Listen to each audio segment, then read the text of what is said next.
Hey guys, welcome back to the Prehistoric Life Podcast. And today we have another interview with Grace here. Would you like to introduce yourself?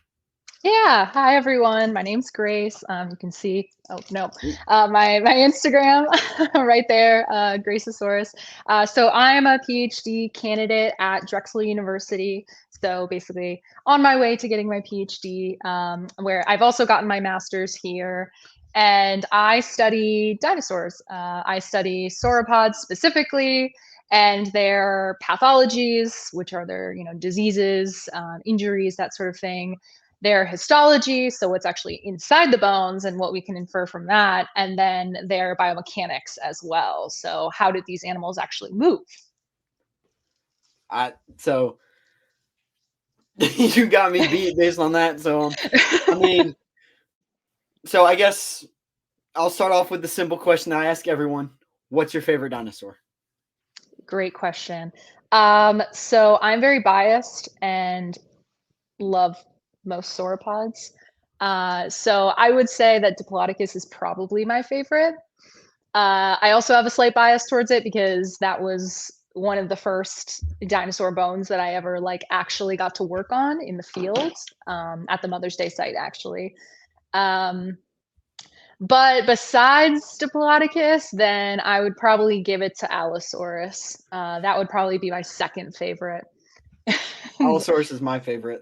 Yes, Allosaurus is great. One of the seasons I was out in the field, we one of the people who came out with us found this site that ended up getting named Weird Al, and it was basically this Allosaurus that looked like it had eaten a grenade. It was everywhere, and we had been excavating it for a lot of the summer. And I was with some of my coworkers, and we were kind of looking around this one area that we thought it was ribs, and we, were sifting around in some of the just debris in that area, and this one woman is sitting next to me, and she picks something up and she goes, "Grace, this looks a lot like a tooth."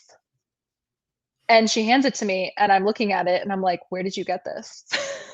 this is this is an my Allosaurus Allosaurus tooth. too. Exactly, Yeah, yeah. These ones were actually, this is probably a juvenile, so they were quite small. this Yeah, there you one's go. So it's like that. Yeah, that's a big one. yeah. So Um, it's probably smaller than that. If you yes, oh, definitely smaller than that. These guys were probably only this big, so pretty Oh small. yeah, so definitely very Um, young. yes, definitely a young one. And so as soon as she did that, I was like, okay, wait, stop. And we realized that what we thought were like two parallel ribs were actually the two sides of the jaw. Huh. Yep. I know, because the teeth had been obscured by matrix above it, and so once we cleared it out more, we were like, "Oh my god, we have jaws here." And it ended up that the entire, not the entire skull like you would think of, in a movie excavating, as you probably You get know, it doesn't happen like that. just a You're whole right. skull like that. You got I wish it happened like that, but it does not, unfortunately. be very Uh, awesome. it would be awesome. Very But convenient. yes, we ended up having parts of the jaw, and as well as the brain case in the back, which is pretty cool because you can see where the occipital condyle is, which is essentially where that first vertebra, your atlas, would attach. So that was pretty cool that that was preserved. Basically, what if that doesn't make sense to anybody? The vertebrae that's holding your head to your body is what I would. Exactly. So I mean, I'm sure that was a very fun day. You're like, It was a very fun day. yeah, ribs? No, no, no, no, no. No, we had something, and that site too was, it was almost like, do we keep working here? Because we weren't really finding anything that was super, good. We ended up finding a foot, like an articulated, a bunch of metatarsals, tibia, fibula, but like, we were kind of like, is this worth it? And then the jaws were like, oh no, it's worth it. It's It's definitely worth it. definitely, yes, exactly. I mean, they don't call it the weird lizard for nothing, or the other lizard, or Exactly. Yes. I mean, So we have the Allosaurus, other weird lizard, and then we have Weird Al. So Allosaurus is a fun, weird dinosaur. I mean, it's. Let's see if I can actually do this though. Come on. Well, whatever. So yeah, I got like a Allosaurus hand claw here. I mean, I got this from Dinosaur National Park. I mean, so I got That's a huge bias towards Allosaurus, but drop it too. it's a good one to have as a favorite too, because you're not like bandwagoning and saying it's just T-Rex. It's unique, but it's also not Yes. unpopular. Yes, exactly. Most people, I think, Pick up know on what it. you're talking about when you say Allosaurus. Yeah, Pick up on it. I mean, but I exactly. mean, I've heard some like crazy new theories and like discoveries about Allosaurus, like how they probably didn't kill their prey, but kind of just like held it down like a bird of prey. I mean, I've heard that about it. I've heard like the upper jaw was more like an axe other than like biting. Yes. Allosaurus has so one of the species is Fragilis, right? Allosaurus fragilis, and yeah, it's because of its more quote unquote fragile bones, more gracile bones compared to something like T-Rex, right, which has this massive head. And the thought of that is it wouldn't have been capable of these like giant bites like T-Rex was, so it was using more of like a slashing and feeding mechanism rather than like chomp chomp chomp. And I mean, I saw one thing about it being the honey badger of dinosaurs. Kind of like anything that came into its territory is just like, guess it's lunchtime. It's I can see that, and especially Allosaurus wasn't it was Jurassic, so it's not like it's going after these giant hadrosaurs like you'll get in the Cretaceous. It probably wasn't even really going after Diplodocus or like those larger sauropods that were around either. Like once they got to a certain size, like definitely juveniles or fair game, but I'm sure that's like, I feel like baby dinosaurs kind of end up get that turtle experience where it's like, yes. Very much so. You better survive. Hope you make it. It's like, and especially with sauropods, that's kind of the like life pattern, the life strategy, I guess you could say, that they use is they just had a lot of babies, and then some of them ended up surviving to be. I mean, if it's like 75% of them die, but you have like 600 of them, it's like that's still a pretty large amount of them, considering how big. Yeah, if you're exactly, yeah, like we'll get some pretty large clutches of eggs. They were definitely like having multiple at a time. So, and these guys were growing at insane rates as well. So yeah, they go from these. Yo, go ahead. For how big they got, they would have to grow pretty rapidly in a short span of time. Because it used to be thought that because they were such large sizes, then they had to be really old, like almost like whales today can get super old. But we found actually that that's not the case through looking at histology. So like looking at the internal structures of the bones themselves, we can determine ages of dinosaurs and also their growth rates. And so looking at, I believe, most of them have been done for like things like diplodocids, like Diplodocus, Apatosaurus. There's been some stuff on Camarasaurus too, but probably the oldest they got would be like 40. So, I saw something about like certain dinosaurs like age differently. They might have gotten older than others, and I mean, yes. So you hear all this stuff about the missing link of people. I feel like dinosaurs are the missing link between reptiles and birds. 100%. Yes, because not quite a reptile, not quite a bird. Yes, very much so. They, were kind of experimenting with a lot of different things, and like metabolism being one of them. You can see metabolism like changing along certain lineages, getting to obviously the more bird-like metabolism that we have today. You can see brain sizes changing as well. Like something in the dromaeosaurs is they get this sudden increase in EQ, which is the encephalization quotient, which is essentially what we use to kind of like measure like intelligence. And obviously we don't have these brains, but we have their brain, endocasts. And so we can estimate. Yes, exactly. And we see these increases, once you're getting to these things that are quite closely related to birds. And I mean, it's definitely like, you can definitely tell that there is that reptile gene, because reptiles don't ever really stop growing. Right. They just grow at pretty slow rates. Like, I mean, they live for a really long time and then they never really stop growing. So you kind of get like a sauropod or something like that. And it's like, as long as it doesn't die young and it kind of stays somewhat healthy, they can get pretty massive. They can.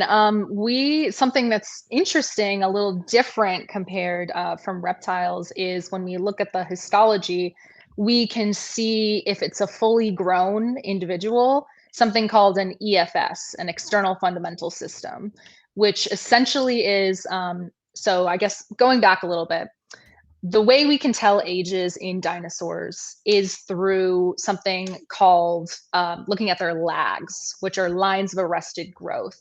And you can almost think of it as like rings on a tree, like how we tell the age that way. And so the number of these rings, because we assume that they're deposited annually, corresponds to the animal's age. And so you can just count those rings essentially, like the ones towards the center of the bone are going to be older, and then as it grows out is when the bone was growing, until the age of this dinosaur. So you can look at the spacing between those lines to say, okay, when it was younger, it was growing really fast, but then at this point in its life, it started to slow down in its growth. You can look at, like I was saying, the external fundamental system, which is essentially just like a bunch of lags really closely spaced together on that outer part of the bone. And this is all in cortical bone. So like not the like spongy inside part, but the harder exterior. And the part that, yes, exactly. So that we think corresponds with the end of, we're not totally sure if that means, it wasn't growing anymore, or if that was sort of like the end of its like sexual maturity. Yeah, like, size maturity, sexual maturity. Obviously, it's hard to tell in these animals that we don't have any soft parts for, or, they lived 150 million years ago. So, yeah, I mean, like, the way we measure them is like also just insane, because it's like we'll be like 150 million years, give or take all of humanity. So it's like we don't really know. And it's like, I love reading papers like this, and it's like you'll see stuff and they're like, yeah, it's like this, or maybe not. We don't know. We're kind of guessing. Yeah. Stuff. Well, I mean, all of these are hypotheses, right? Because no one was there, and no one has a time machine where we can actually go back and like look at these animals. And that's why, peer publications come out and they can change, they can be refuted, that sort of thing. It's all just like building upon knowledge that we, can discern from these animals. And a lot of times, like you said, it's comparing to what we have that's alive today. So, looking at how birds behave, or how crocodilians, which are kind of on the other side of the phylogenetic bracket for dinosaurs, like how do those guys behave and act, etc., and how might that apply to dinosaurs in a similar family. I mean, yeah, early reptiles like Dimetrodon, and yes, that's the right one, Dimetrodon. I was about to say Dimorphodon, but isn't that the pterosaur? Yes. And fun fact about Dimetrodon actually is that Dimetrodon is more closely related to you and I than it is to dinosaurs. Lystrosaurus is one of the like earliest human ancestors or something. Yes, that's mistaken. So back before the dinosaurs, back in the Paleozoic, we had sort of a split between two major groups. Yep, there we go. I love it. Lycosaurus, little Dimetrodon. Very cute. So yeah, we had the split between two groups, and that is the synapsids and the diapsids. And the synapsids are basically what it refers to is just the number of holes you have in your skull, or like fenestra. It's not just holes that have been drilled, but that's the simplest way to put it. And synapsids have one, diapsids have two. And reptiles and dinosaurs fall along the diapsid tree, but mammals like us fall along the synapsid tree. And so some of those early things that look very reptilian were actually synapsids. And so we're actually along the line that eventually led to humans. So whenever you say like two or one hole, do you mean like the one that's usually in the forehead? Yes, exactly. Yep. So just like fenestrae. Yep. Mm-hmm. Versus, I mean, I'm sure most of the people on here have, well, actually, I got coelodonta right here. So, I mean, there's nothing there. It's just like nose, eyes, mouth. That's it. Mm-hmm. But and in a lot of these, evolution works in crazy ways. But yeah, the fenestrian dinosaurs are really easy to see. But a lot of times the fenestrae will secondarily close. So like even in dinosaurs, like a lot of the ankylosaurs that have these crazy, armored heads, all of their fenestrae have closed. Exactly. Yeah. So it's we use that as sort of I wouldn't say loose because it does define these groups well, but sometimes there are exceptions. So for those ankylosaurs, does that still make them diopsides? Yes, that's still they're still technically diapsids because they came from a diapsid ancestor. They just have sort of traded in those fenestrae they just like for covered basically. Yes, the crazy osteoderm armor that is so charismatic of them. I mean, you gotta love ankylosaurs, ankylosaurids, Euoplocephalus, Nodosaurus. You gotta love the osteoderms. They're so unique. They're so fun and like characteristic, and seeing all the different like kinds of ankylosaurs we have is so cool. Like with the the whole nodosaur side of it, where they get all these crazy like pectoral armor and ornaments and stuff like that. Out instead of back. Well, yeah, and so there's two groups of like ankylosauria, where we have ankylosaurs, which are the ones that have club tails, and then we have nodosaurs, which don't have club tails, but they have like crazy ornaments on their shoulder area.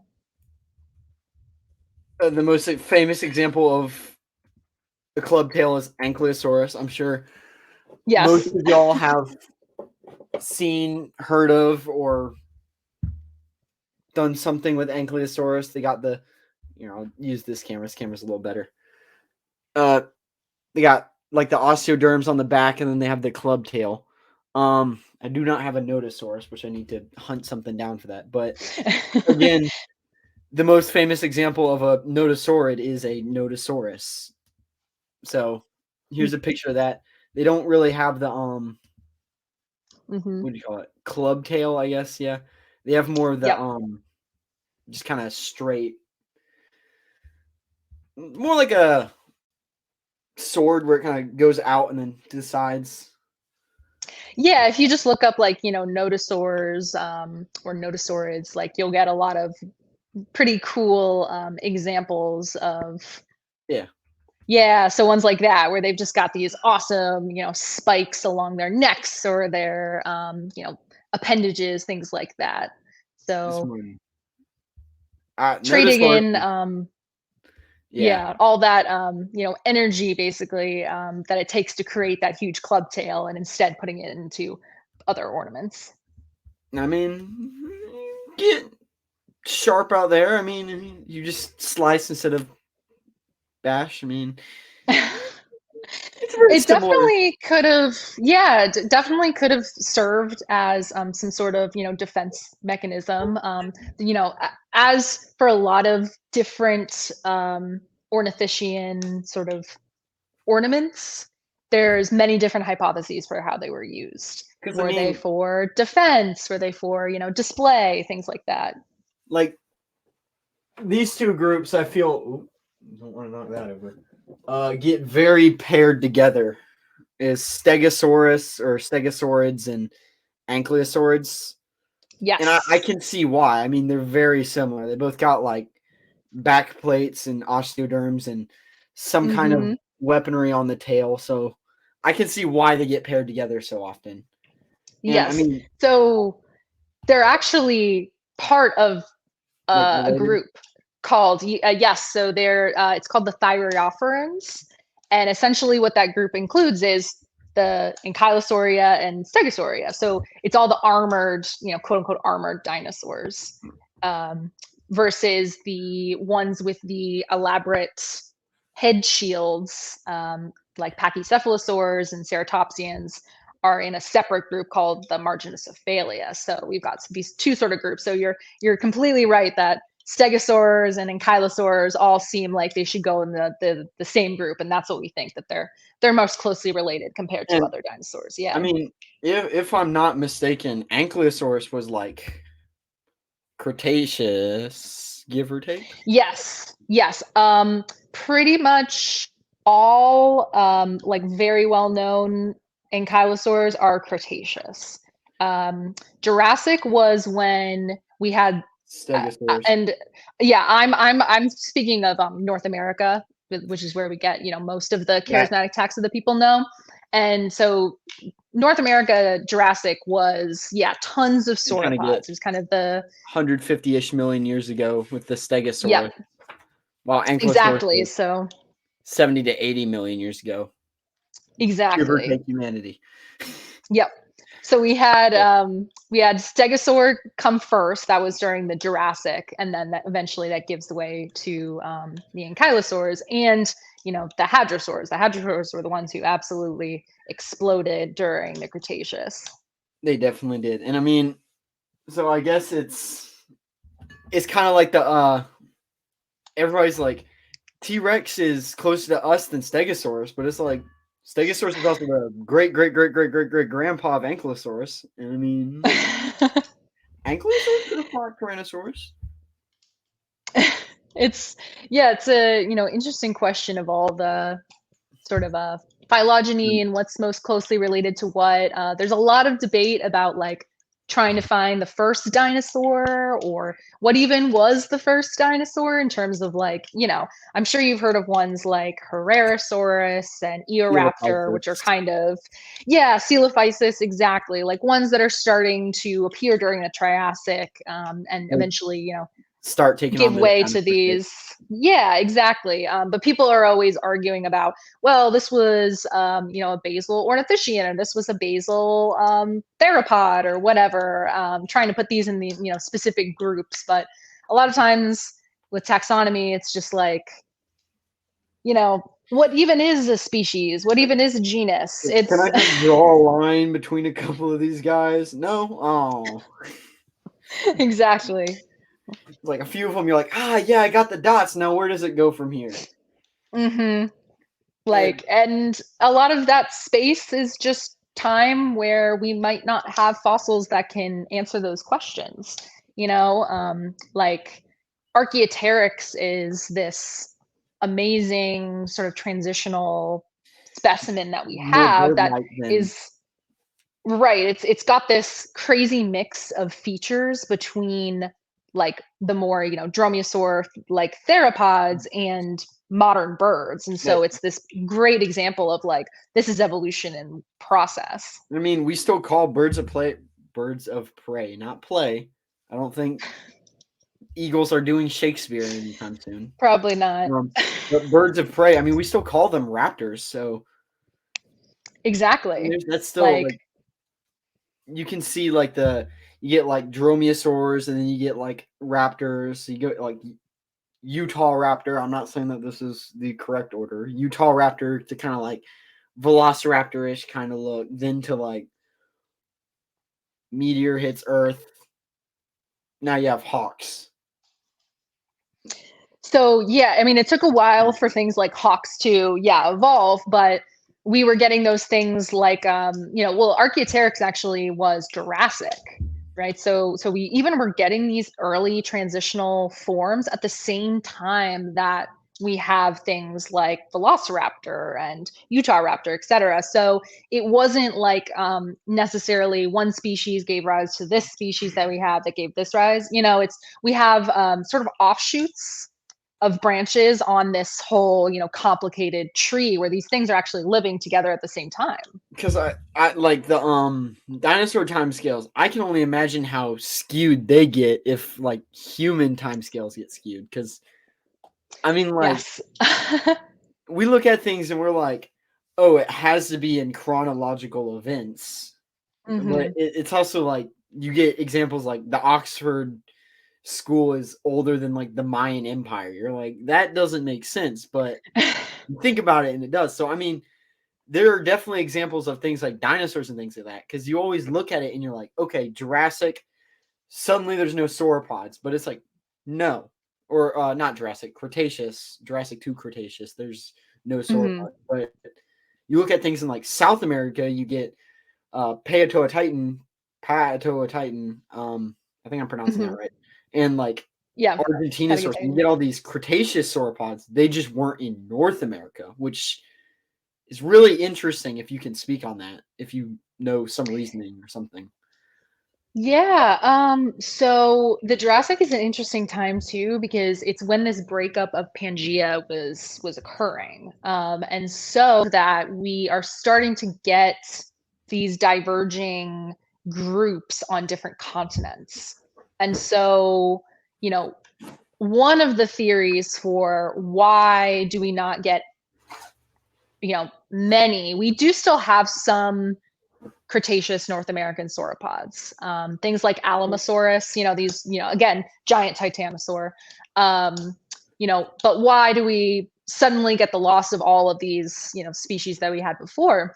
And the thought is that there used to be, migration between what is now North America and South America, but with these breaking up of the continents, then you suddenly get species that are just on one continent or the other. Yeah, exactly.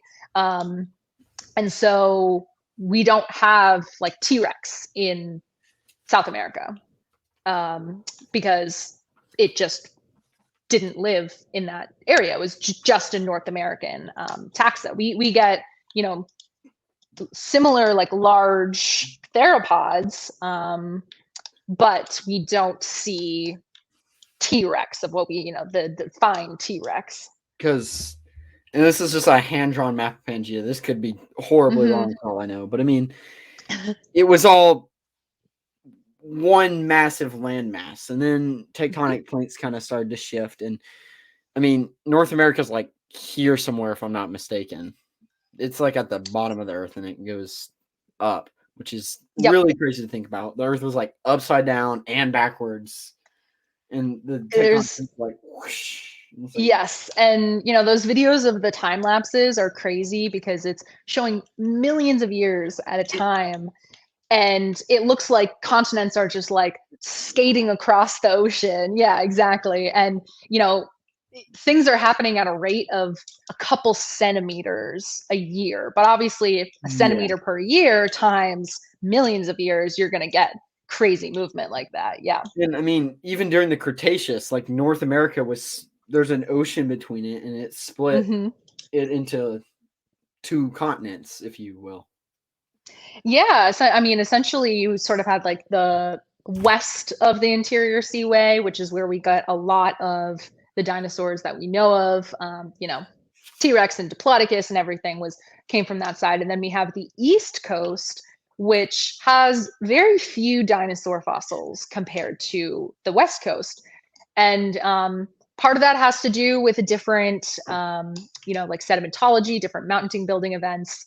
But you also, could have just gotten different faunas, and you most likely did get different faunas with the splitting of the Western Interior Seaway that we have there. I mean, we don't find on the East Coast, we don't find a lot of dinosaurs. But I mean, if you go inland a little bit, because I mean, I live in South Carolina, so we don't get dinosaurs. Right. We do have mammals and things like that, but we don't get dinosaurs. We find Mosasaurus teeth and Mosasaurus bones and lots of mammals and megalodon teeth. We get a lot of those. I mean, yep.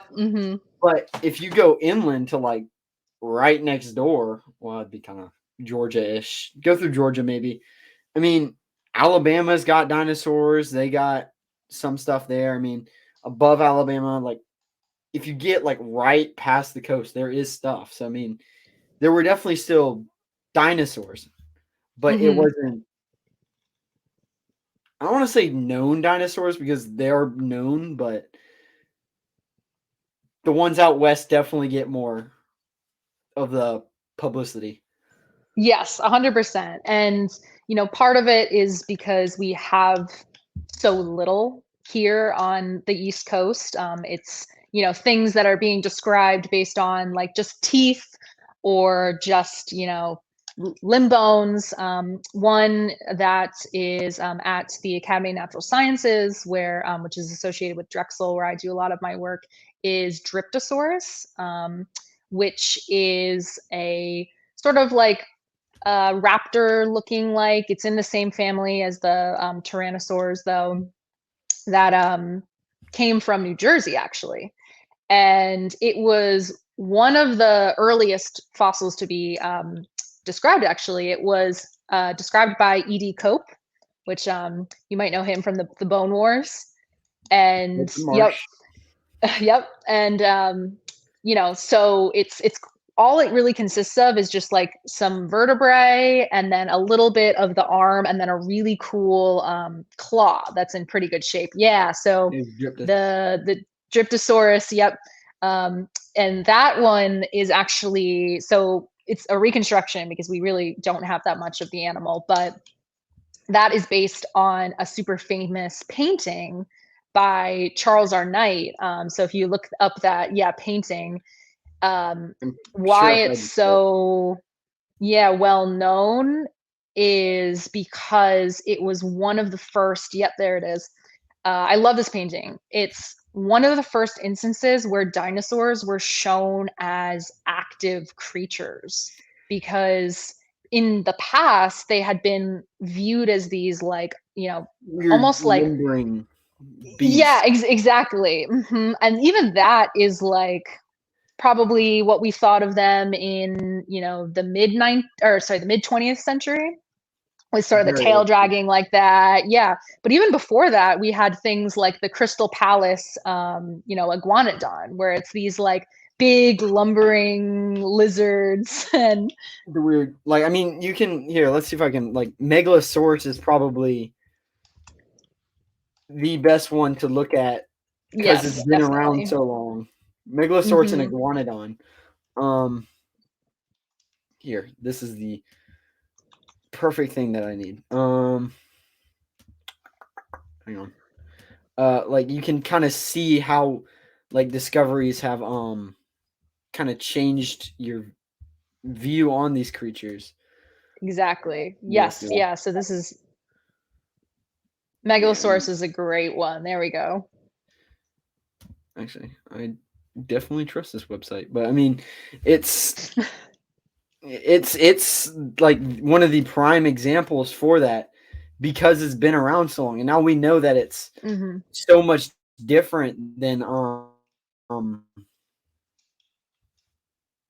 we originally thought. I mean, you can actually like see the evolution of discovery. I mean, now we even think that it's like feathered and had lips and all these other things. I mean, and there's always so much changing, and like here, I mean, like it looks nothing like what we think Megalosaurus looks like now. I mean, right.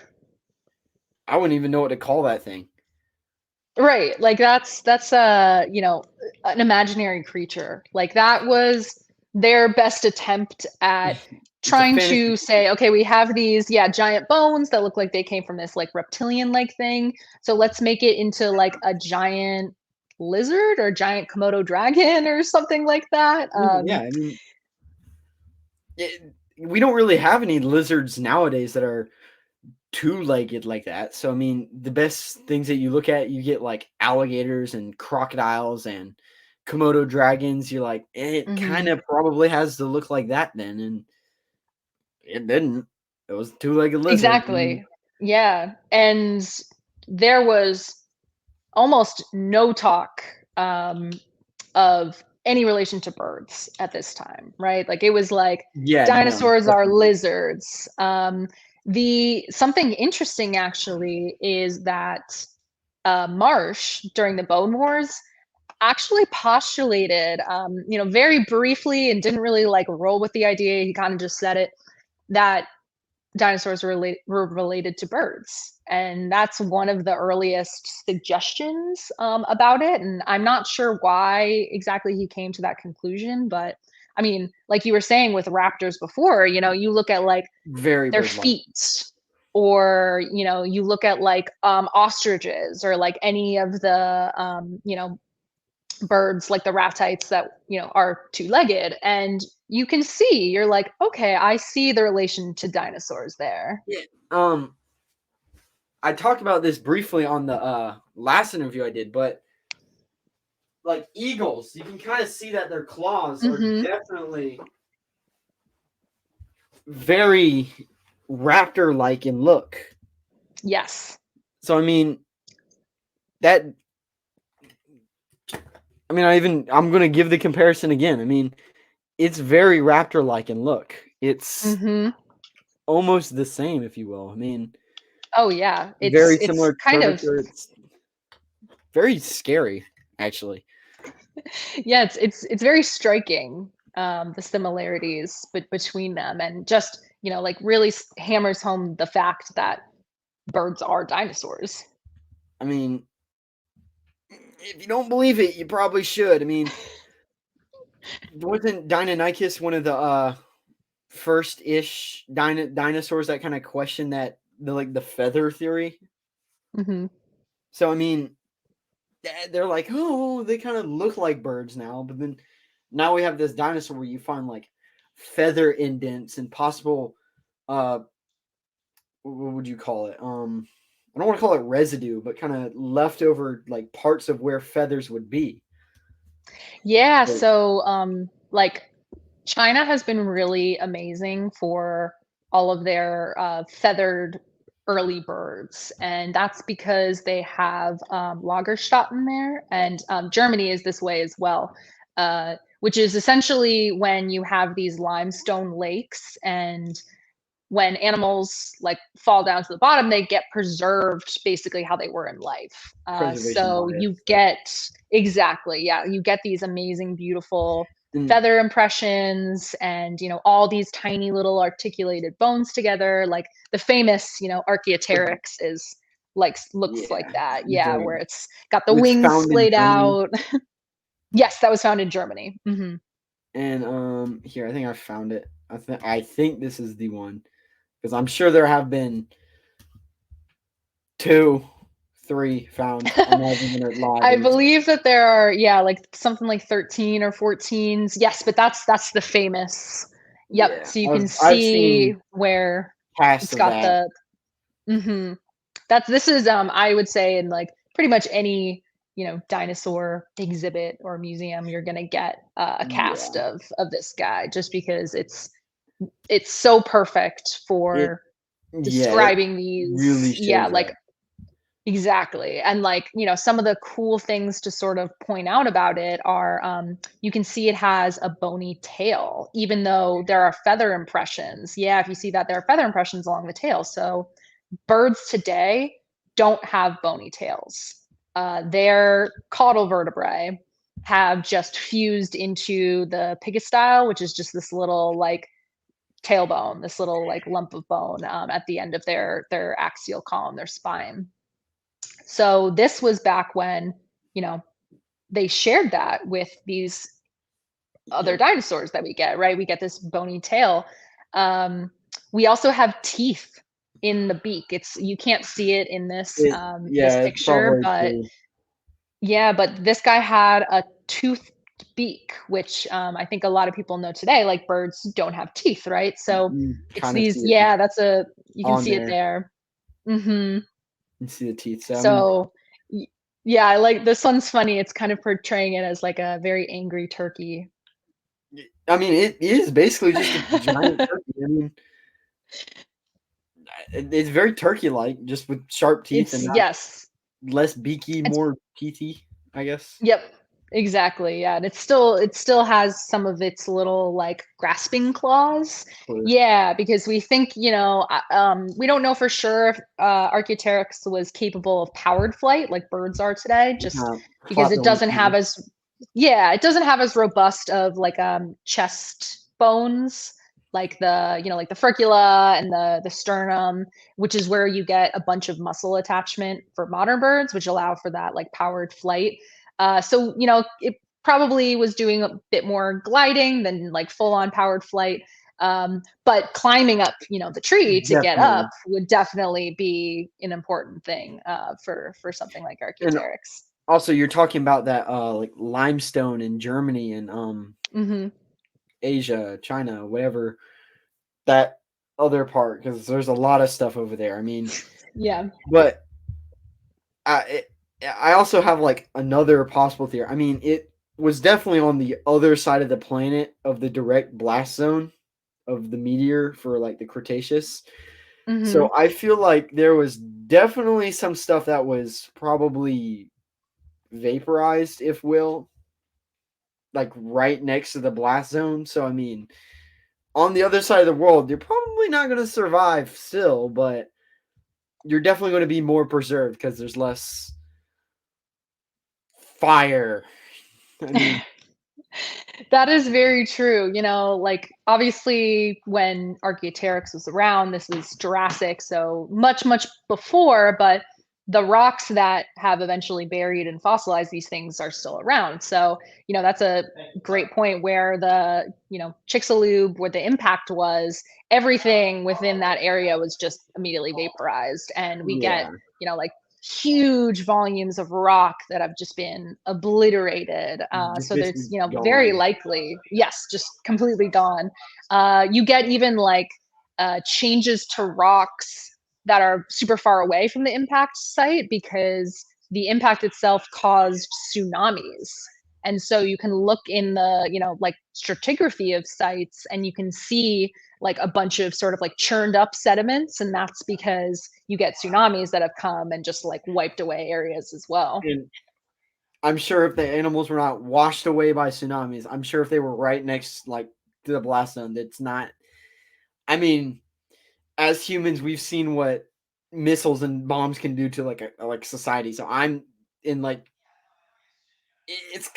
I don't want to call it the same thing, but it's very similar. So Yeah, the dinosaurs were kind of just in like it was a bad time. They were in a bad place, bad time for you know the sort of epicenter of all of this happening and yeah, everything just getting and being these large bodied creatures as well definitely didn't help in their continued survival because you get the not extinction but disappearance of plants, which means you get the disappearance of large herbivores, which means you herbivores get the and carnivores die disappearance off. of exactly. Yep. And that kind of just eventually leads into much smaller things, aka like mammals and birds sort of emerging and becoming the new, sort of reigning group, you We might were the say. overlords now.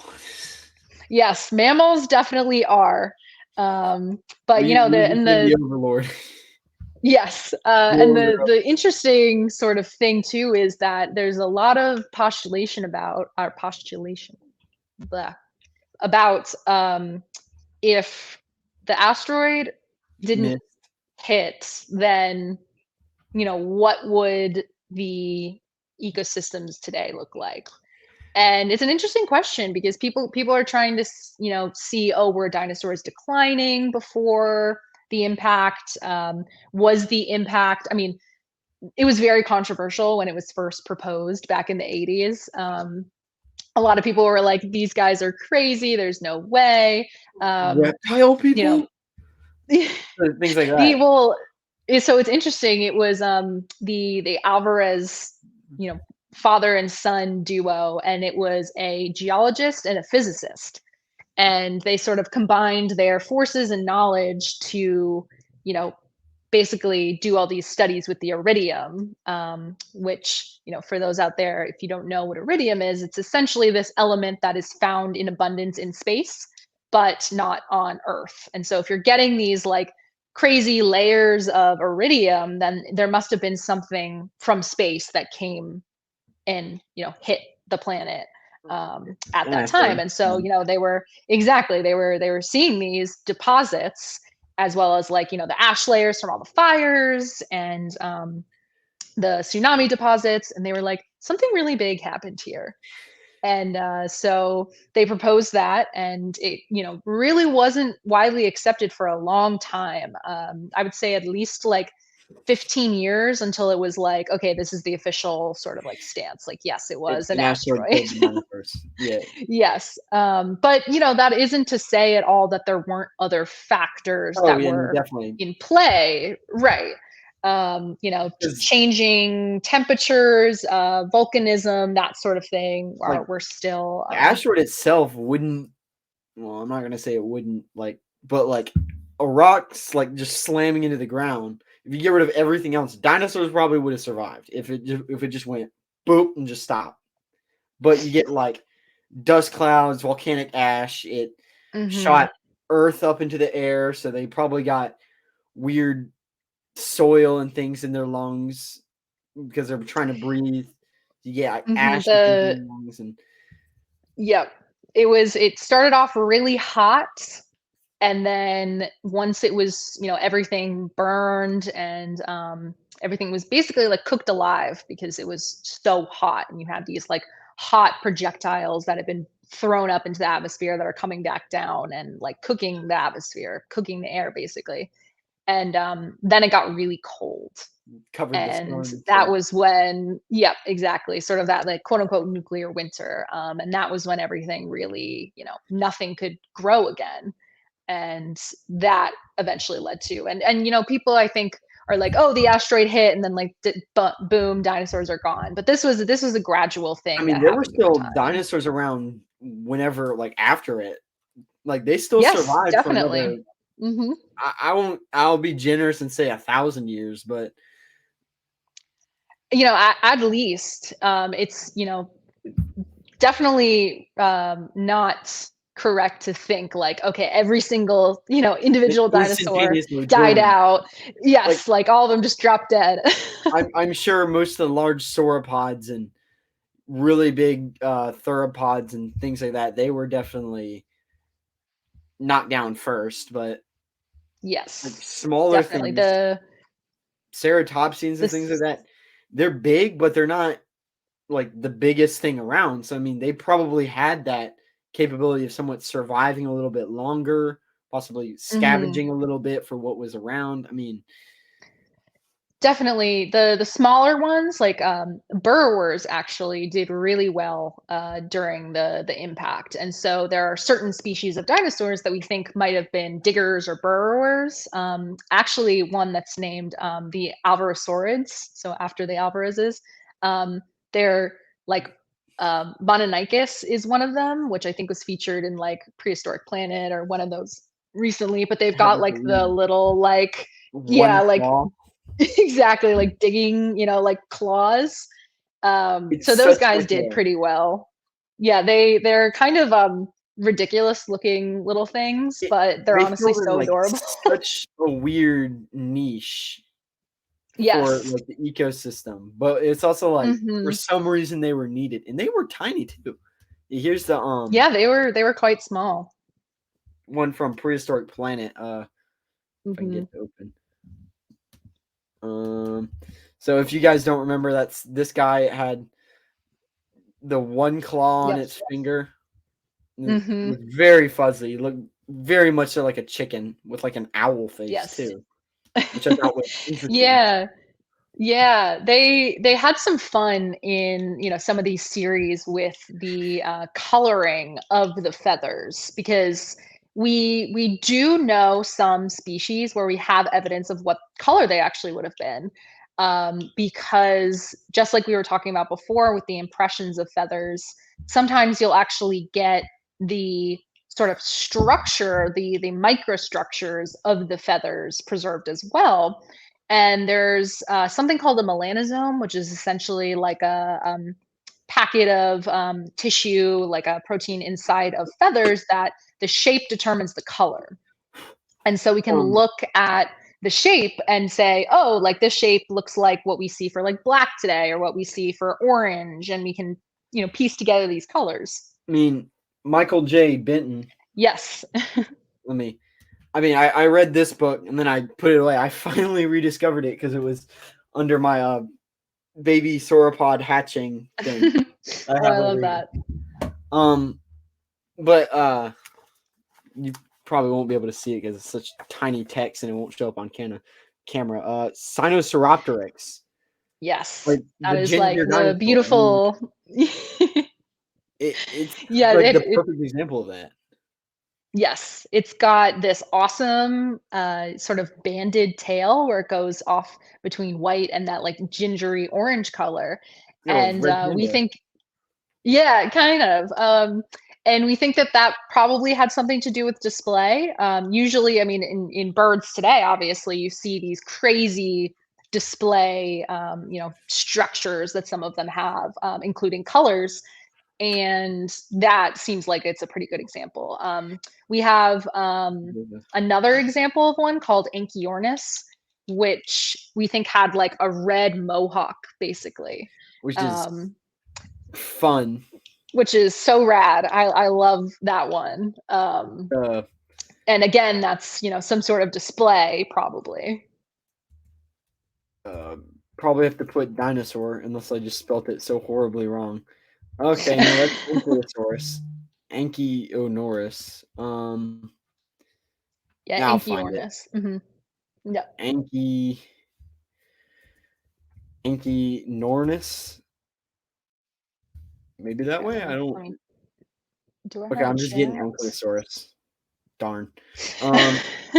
Because that's the problem Let with some me. of these lesser known dinosaurs is they get the like a very similar pronunciation kind of thing, and then they're like, "Oh, you mean the more famous one?" It's like, no. And I'm sure if I producer Here, I typed it into the group. It's a very confusing way to oh yeah, spell no, it I for would have sure. never guessed that. I was spelling it with a Y. Yeah, it's like the first thing that pops up too. hmm Um, Yeah, I love its little mohawk. it's definitely got the punk rock kind of mohawk look to it. Yes, definitely. Give it a little guitar. I'm sure it would have had a great They're time. tiny too. I mean, yeah, they're not tiny. Yeah, They're yeah. So like it's 4x y- magnification. so yeah, even about the same size, if not even a little smaller than Archaeopteryx. So yeah, I So, mean, these guys as well had, feathers obviously, and they got the hind limb or like the leg feathers, I should say, as well. So they, yeah. kind of have these like dual little sets of feathers. So I mean, They, I think people have called them like, like cowboy boots. Basically, they've got these like elaborate little, boots in their mohawks. the little what do they call them? Chaps, like the chaps for. Yeah, yes, they're like chaps, exactly. I mean, it's Little like like dinosaur wearing chaps. maybe dinosaurs were like domesticating each other. Who knows what's going on? Oh yes, I doubt that it. would be an interesting thought. But it the social sort of understanding of dinosaurs is interesting. We know that like I was saying before, like you get this increase in brain size in dromaeosaurs, and a lot of times bigger brains are associated with higher cognition and things that are, associated with higher cognition species, like being social. And so, you see all those like raptors hunting in packs and that sort of thing. You get parental care in actually a lot of theropods, where we have like evidence of them like lying over their nests and things like that. Very different than sauropods, who are kind of just like go. You showed that in Prehistoric Planet, if I'm not mistaken. They had one of the and I don't even remember the name of it because it was something so abstract. I'd have to rewatch the whole series, which is probably something I'm going to do regardless because it's such a good series. And I mean, I just remember it looking like a cassowary. So I mean, it was probably Oviraptor then. Oviraptor is the sort of famous one that we have from Mongolia, where it's like clutched over its eggs. And Oviraptor is sort of like a misunderstood species, at least to begin with, because its name, Oviraptor, means egg thief. Yeah. Because it was found laying over these eggs. And so it was like, oh my God, it was eating the eggs, right? But when we scanned and looked at what was actually inside of these fossilized eggs, we realized that they were little oviraptors. I mean, so we were like, oh no. I feel like the more bird-like the dinosaur gets, definitely the more bird-like they act. Definitely. Yes. Like it's there was a really cool experiment where someone, and sometimes it's cool, sometimes in science experiments can just kind of be like, I had this random thought and I'm going to try it out and see what happens. Let's do it. Let's see what happens. Right, exactly. And so you can go on YouTube and you can look it up. Someone basically put like what looks like a plunger on the back of a chicken. And what that was doing was acting as like a makeshift tail. And what they were trying to determine was, would the addition of like a long, horizontal tail behind the animal, would that change its gait? And it did.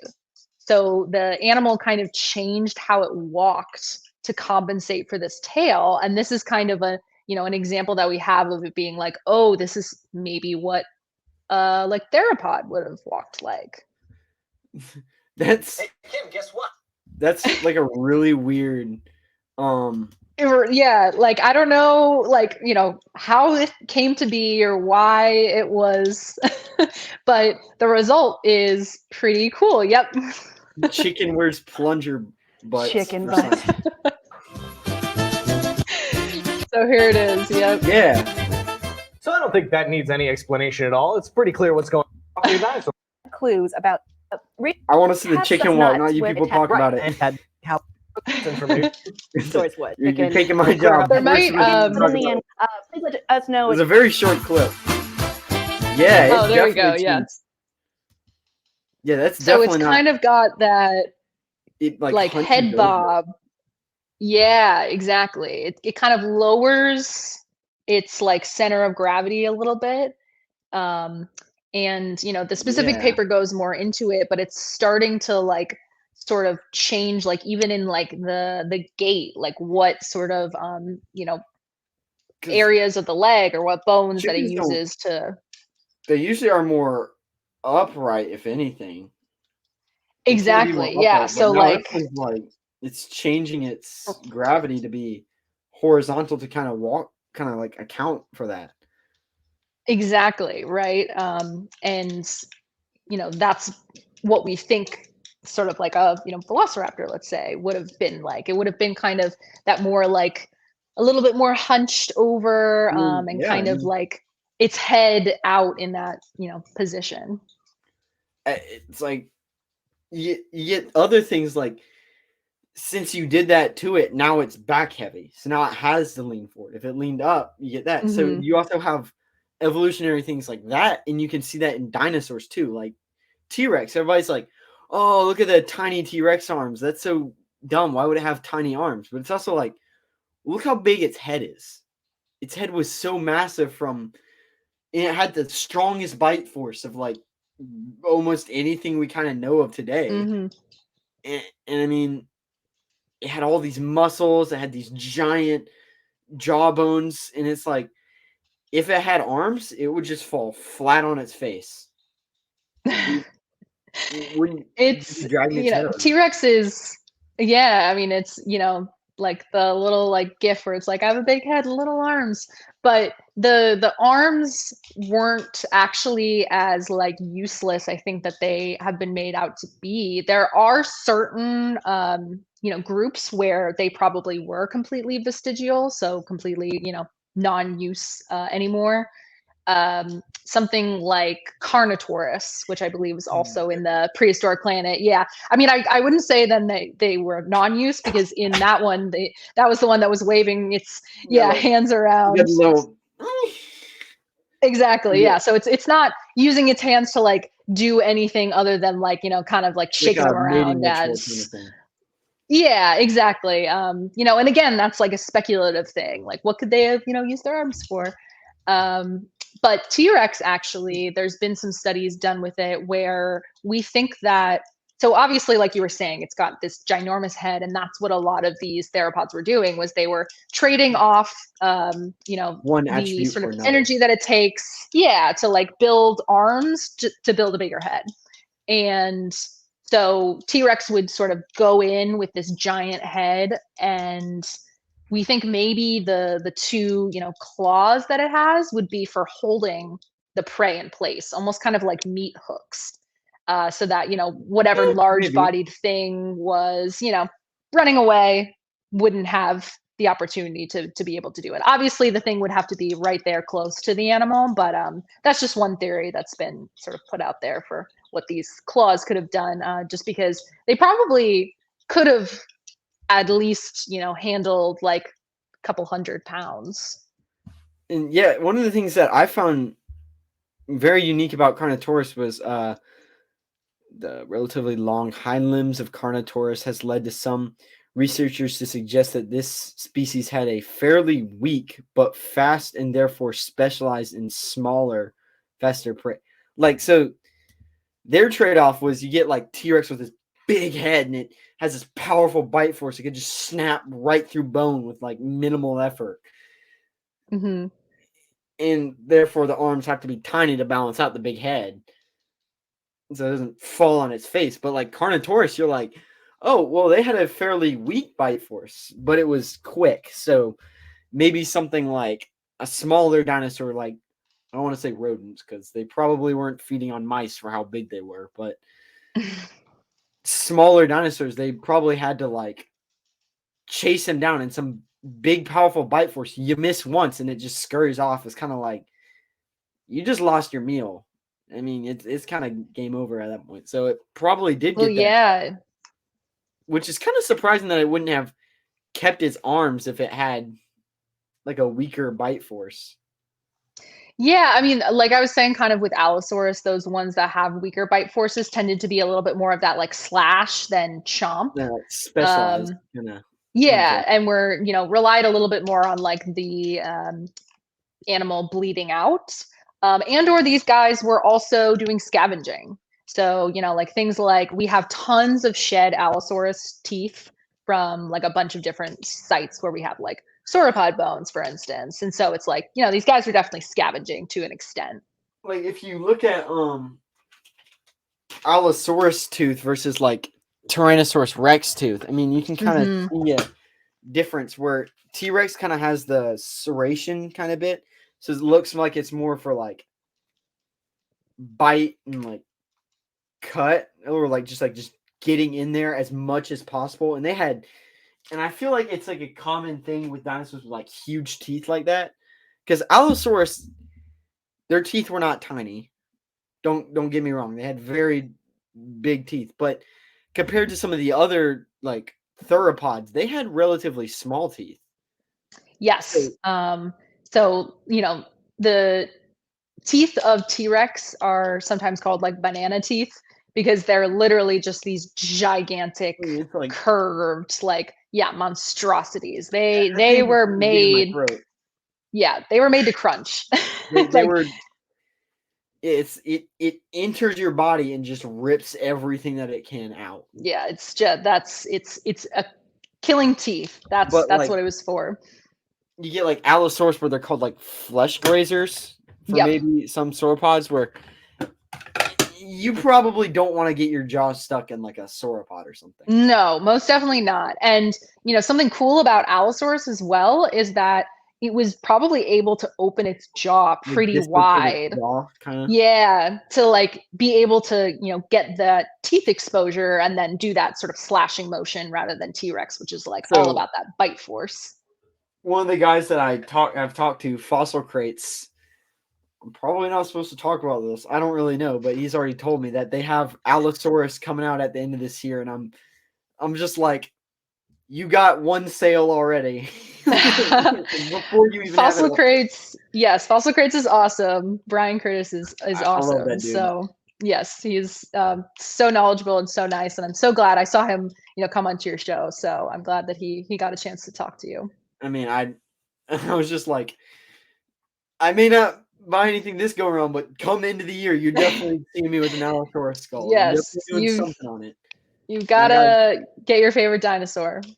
It's kind of like a you gotta do it thing. Because like some of the skulls, like T-Rex, don't get me wrong, I love T-Rex. T-Rex is awesome. Every single dinosaur kind of has a special place in my heart. I mean, they're all there, but it's like you see so much about T-Rex and Triceratops, and you're kind of just like, there's a bit of an overload of information of people talking about that. So yes. So seeing something like Allosaurus or even like Majungasaurus or some of these other very like they have like Triceratops and T-Rex skull because of course people are going to buy that. I mean, why wouldn't you create that? People want that, so you give them that. But they also have things like Torosaurus and like Apatosaurus, which I'm surprised they haven't gotten like Brachiosaurus yet because that's fairly popular. Right. So, I mean, you have all these other, I don't want to call them niche dinosaurs, but very unique dinosaurs like Pachycephalosaurus. And instead of just doing mammoth, they had what was it? Goma Paterium, I think. Oh, I think I'm pronouncing that right, give or take. all those different like early proboscideans. Some of those things are very unique, and I mean, they have some other very unique, well, not even dinosaurs, like mammals and things. I mean, so you don't just have just like T-Rex and Triceratops. You get other things, like even where did I put it? Spinosaurus. I mean, it was like the first skull I got from him. Actually, I think it was one of the first things I ever got from him. It was a Spinosaurus skull. So if you're watching this, Dr. Brian Curtis, apparently Spinosaurus has some connection between me and you. So maybe we should do an episode about Spinosaurus one day. Yeah, Spinosaurus is a interesting one to talk about. There's a lot of controversies about that one. It's like we discovered it, lost it, rediscovered it, and now it's just changing forever. Yes. So, I mean, Spinosaurus is the sort of new T-Rex in that it's people are really trying to go in and find out and piece together from these very incomplete fossils that we have. I definitely feel like Jurassic Park 3 had a lot to do with that because they showed this big monstrous creature and we're all like, we all know that Spinosaurus is now bigger than T-Rex thanks to the sale partially, and so you think of this big creature that's able to like take down Tyrannosaurus, but you're also like, I don't really think so. They're kind of semi-aquatic. Not to mention that they never crossed paths. I mean, obviously it's Jurassic Park, but in real life, they did not live in the same place. So, No. we'll never know. But if I'm not mistaken, Acrocanthosaurus, unless there was another one, I think it was Acrocanthosaurus, was definitely in the same area as Spinosaurus. So yes, maybe not Spinosaurus versus T-Rex, but there was definitely Acrocanthosaurus versus Spinosaurus. Yes, that's very possible. They both were more like Gondwanan species. So you get them in like Egypt, for instance, is the big like Spinosaurus place. And I also, I think I saw a post on Instagram where somebody was like, if these two creatures actually met, Spinosaurus probably would just stay in the water and not go on land, and T-Rex would just not go in the water and stay on land. It's Like, especially if we think that Spinosaurus was doing some sort of swimming, which is very controversial. It's kind of really gone back and forth with what it actually was doing. I feel like so much of the similarity of, please do not knock that down. Alligator, crocodile, Spinosaurus. I mean, there's a lot of similarity there. So, I mean, you definitely have some kind of relationship there. Possibly not ancestral, if that makes sense. So, I doubt Definitely Spinosaurus evolved into. No, but you're on the right like mindset where it could be like similar niches, right? Like sort of Yeah. similar roles in the environment. And so I think that's a lot of times why people associate Spinosaurus with water, is because it's got that very, crocodilian-esque snout. Yep, exactly. You can see that. That's a great comparison. It's got that long snout. It's got those like really pointed teeth, and it's got the kind of sensor-like things that you want to. Yes, exactly. That's a great Yeah. one to point out. You can see on both of them.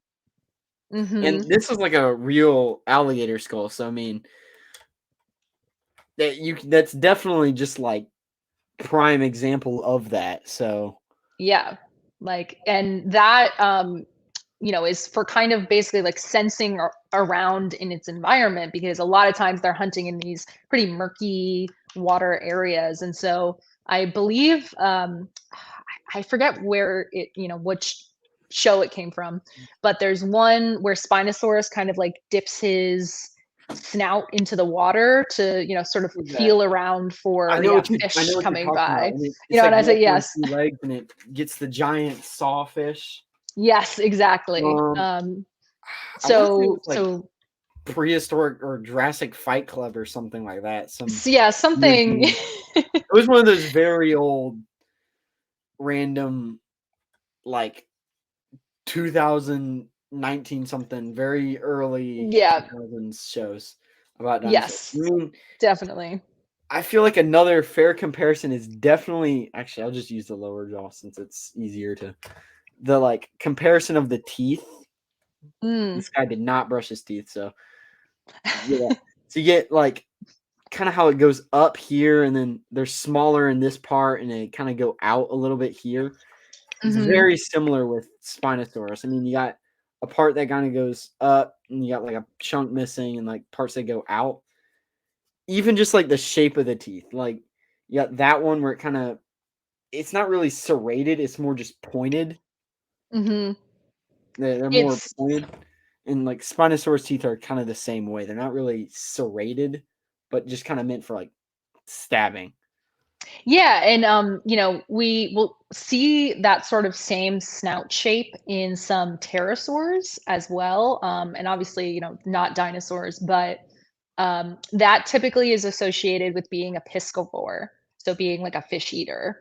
Is kind of having these like smaller, really pointy teeth that you can just basically like hold fish and like grab fish really quickly in your mouth. Basically, their mouth is a bunch of like spear fishing javelins. Exactly. Yes. It's kind of like the same premise of spear fishing. You don't like slash at the fish; you just kind of poke down at it. I mean, it's the same premise. It just kind of goes like, just like into the fish, just kind of and then they just pick up the fish. I mean, because if they slash at it, it probably would just get away. It would just like wiggle away. And I mean, that's not really what you need. No, probably you want something that's just gonna like, just pierce it immediately, and then you can. So, I mean,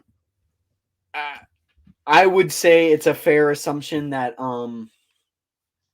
Spinosaurus Egypticus is definitely I don't want to say definitely, but it's definitely a fair assumption to say it's a fish eater. It's a piscivore. So Yeah.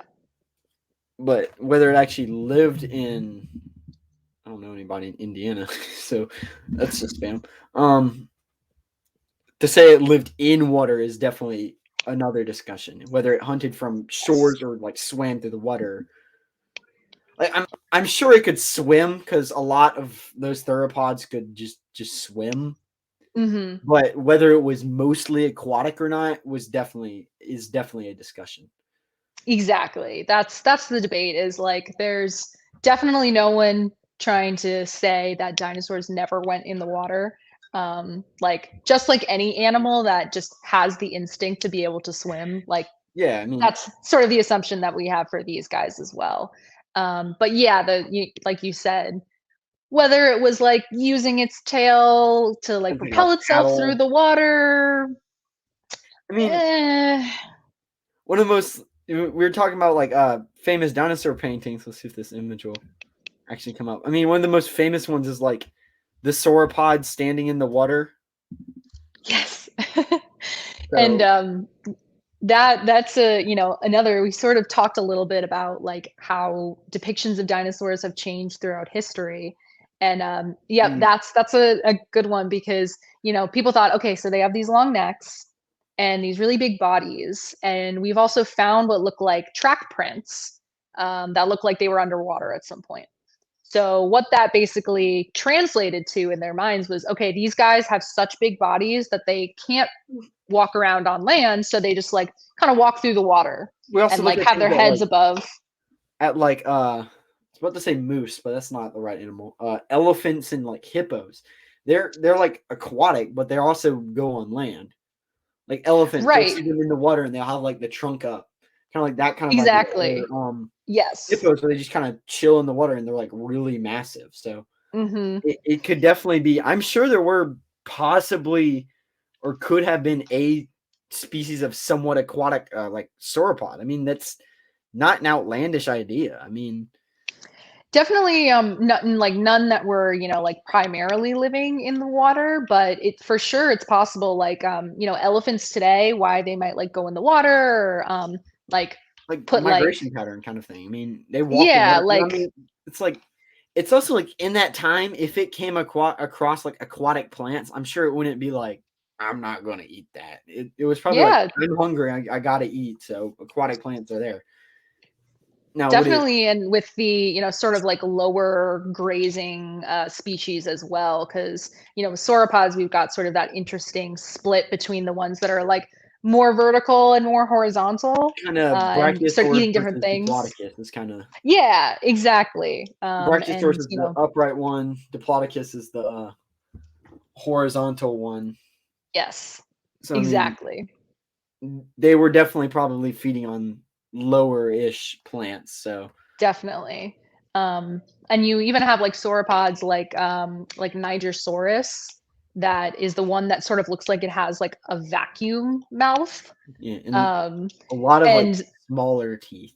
yeah, so that one was probably kind of just like literally like sucking up plants at a low level with that mouth of it. It's like also it kind of looks. I don't want to say that it is a beak, but it kind of looks beak-like, kind of like a duckbill. So it could have also ate like aquatic plants in the area. Yeah, it's definitely, it's not getting into the realm of like that we have beaks for some ornithischians, but definitely is sort of, a one set sort of battery. And a lot of these sauropods just had these like tooth batteries that were just consisted of these like really simple teeth.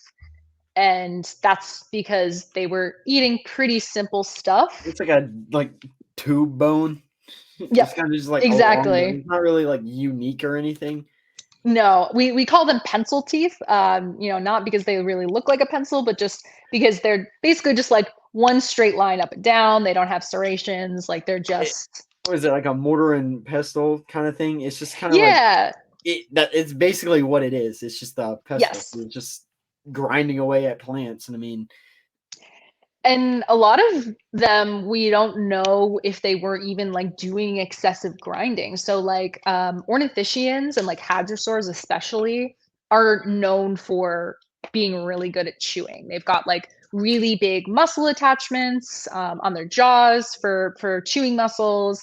They've got teeth that are really good for grinding plant material. They were some of the first Sauropods, monkeys yeah. to really chew. Yes, exactly. Like we know that, some like they had cheek pouches too, just to like chew like cows do. Like they were just chewing all the time. But sauropods, obviously, as you saw with that tooth, very different. So they might have been doing a little bit more of like a pull and swallow. Like Yeah, they so might have like, because you see it in like Jurassic Park. I don't want to say that that's scientifically accurate because there's definitely parts of it that have been backed on, but still a fun movie. But I mean, do you see like the Brachiosaurus and it lifts his head up and it has like the plants hanging out? I mean, it definitely was able to like chew enough to kind of like get to smaller ish pieces to be able to like swallow it. But you yeah, also have definitely doing some the sort of gastral stones in the stomach. yes, the that definitely- gastroliths. The gastroliths, Mhm. yeah, that were Yeah. definitely there for grinding up plant into smaller chunks. Yes. So yeah, these guys were just like fermenting all of that plant material in these, giant stomachs of theirs.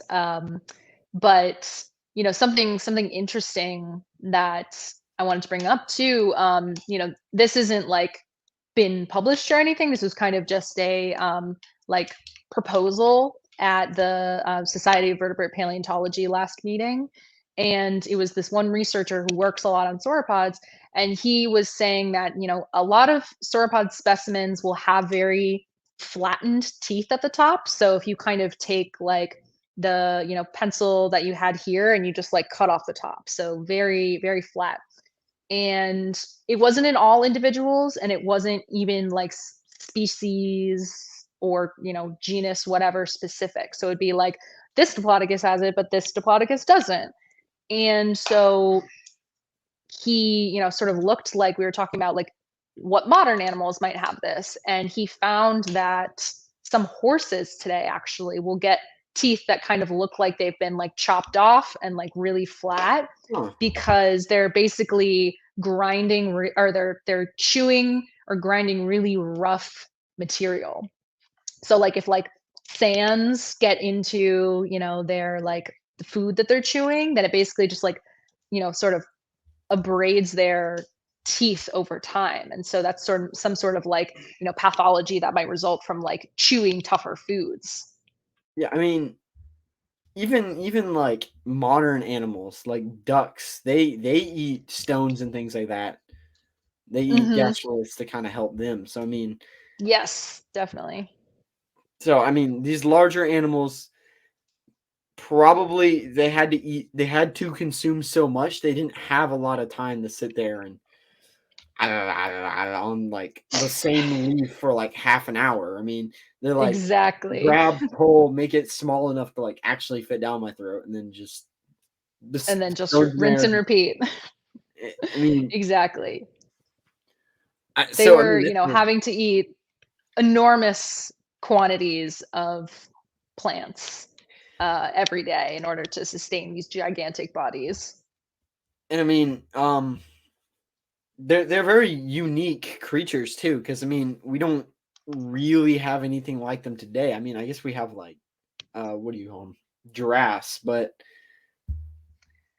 But I yeah, mean, no, there's nothing really that has filled that exact niche. You know, I actually was talking to one of my colleagues about this recently, where elephants are, you could argue whales, but I won't get into that because that's completely different, like physics once you're in the water. So the sort of there's a like lot more to that. mammals, yeah, the mammalian attempt at gigantism is elephants. Or at least like what we have today, right? There's also been some other like giant mammals, and you can see a lot of similarities between sauropods and elephants, like the like columnar, very like pillar-like stance on all fours. You get, like very robust bones and like big attachment sites for muscles, so like big neural spines. Big plant eaters, obviously, but elephants aren't anywhere near the size No, of even like quote unquote smaller, right, sauropods that we it's have. definitely a thing because So we like use elephants to measure sauropods. yeah, like how many elephants would this one sauropod have weighed? You're like, Diplodocus. Now, how many elephants? How many of the Yeah. largest land creature today? It's like, Exactly. it's like, okay, can we just get like, and I love that they do that because it actually gives it's one of those very few things that helps you get like an actual size comparison. Because I can go like Mhm. 3 or 4 tons, and it's like, well, what does that mean? It doesn't mean anything Yeah. to me. But if I say like Exactly. 25 elephants, you're like, oh my gosh, this thing is massive. It weighed a lot. Exactly. Yeah. Yeah. It's always fun when there's like modern comparisons, especially when you're doing like sort of public outreach things, or like science education or science communication, like stuff like that. I think really resonates a lot more with people than, like you said, like just being like, it's 50 Because tons, and you're like, okay, like what does that mean? I don't know what that means. What is that supposed to mean to me? I mean, Right. but And like with deep time as well, there's really cool sort of like, if all of time was like a like a straight line. calendar, yeah, or like on a straight line or something, then it's like, okay, if like dinosaurs happened in like October, This part. then we're like, December 31st. Like we are Yeah. just like a blip compared to everything that's come You know, before us. If you say that time is like your wingspan, we're like the fingernail. Yes, Like, exactly. like We are. edge of the fingernail. It's like we are nothing in the time stream. No. We use all of humanity to measure like how long ago these things existed. That's Like, that's how short our yeah. time on this earth is. Exactly. And even just like our species, like Homo sapiens, we haven't even been around for half a million year. Like, Yeah. like we are so new, and these dinosaurs lived for like More than over, humanity. yeah, Like, over one species. 100 million years. Like T-Rex was like on this earth like 4 times longer than humans.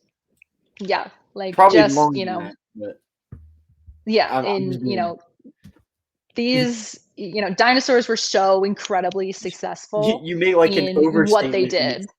You make an overstatement like that, and it's still an understatement. Yes. It's like, what? It's like Exactly. and like the actual like, what were you gonna say? Oh, no, just it's the sort of like geologic time scale that's one of my favorite things to like tell people about, and just really like hone in on these things where, look at these things that happened so long ago that are still relevant today, or that Yeah, I like mean, basically gave rise to the things that we see today, that sort of thing. it's such like a unique process, and I mean, it's like kind of constantly updating a little bit too, because time is always moving forward. So like, who knows? Maybe eventually we'll get a new, probably not time period, because humans will probably be extinct before that happens. But or I pray we're not. But the likelihood of that is probably very unlikely. But I mean, it's definitely going to be measurable that whenever you can see these areas. I mean, and it's such like a unique thing and a unique idea. And it's definitely the John Phillips, who formally divided the geological columns into 3 major eras: Yes. the Paleozoic, the Mesozoic, and the Cenozoic. based on the sharp breaks in the fossil records. So for anybody that kind of that's just like a bunch of words, because I get it. Like I first read this stuff and I'm like, cool, that sounds really awesome. Now, okay, what am I supposed to do with that? Basically, think of it like the first plants, proto lizards, proto dinosaurs. You're gonna get early reptiles. You get all those really weird Dunkleostes, trilobites, things like that. Actually, I have a time map, geological time scale thing right here, so I should definitely be using that to kind of indicate this. So let me move these real quick. Like here, you get let's toss something on. Like the proto creatures or proto first life, kind of weird plants, Dimetrodon, things like that. And then you start getting into like the Mesozoic, so you get dinosaurs and pterosaurs and big old sauropods and all that. And then way up here, basically nothing on the time scale is like a meteor hits, boom, everything's all the big dinosaurs are kind of dying out. You get knocking everything off. You get mammals and humans and mammoths and manatees and sharks, and well, sharks have been around for forever, so long time. Yeah. Wasn't it like sharks are older than trees or whatever? Yeah, it's absurd. Sharks are like 400 something. Yeah, and trees didn't start appearing until like the Devonian, or no, a little bit earlier, but around that time. So grasshoppers are older than grass. Yeah, grasshoppers are older than grass. Grass didn't come to be until like pretty much like post dinosaurs. It's a very flowering plants didn't come to be until around the time of Cretaceous. So it's interesting. People will draw like sauropods underneath grass, and you're like, no. Grass. There's no grass. Exist. Grass did not exist. Know what grass was. But I mean, it's such a unique idea that and you kind of like don't think about it, and it's like because you're just like you get so wrapped up, and you're like, it's 2023, and you always hear like BC and AD for humans, but it's like, was there like an AD or a BC? Was there like a before that? What do we call that? And then we're just like MYA.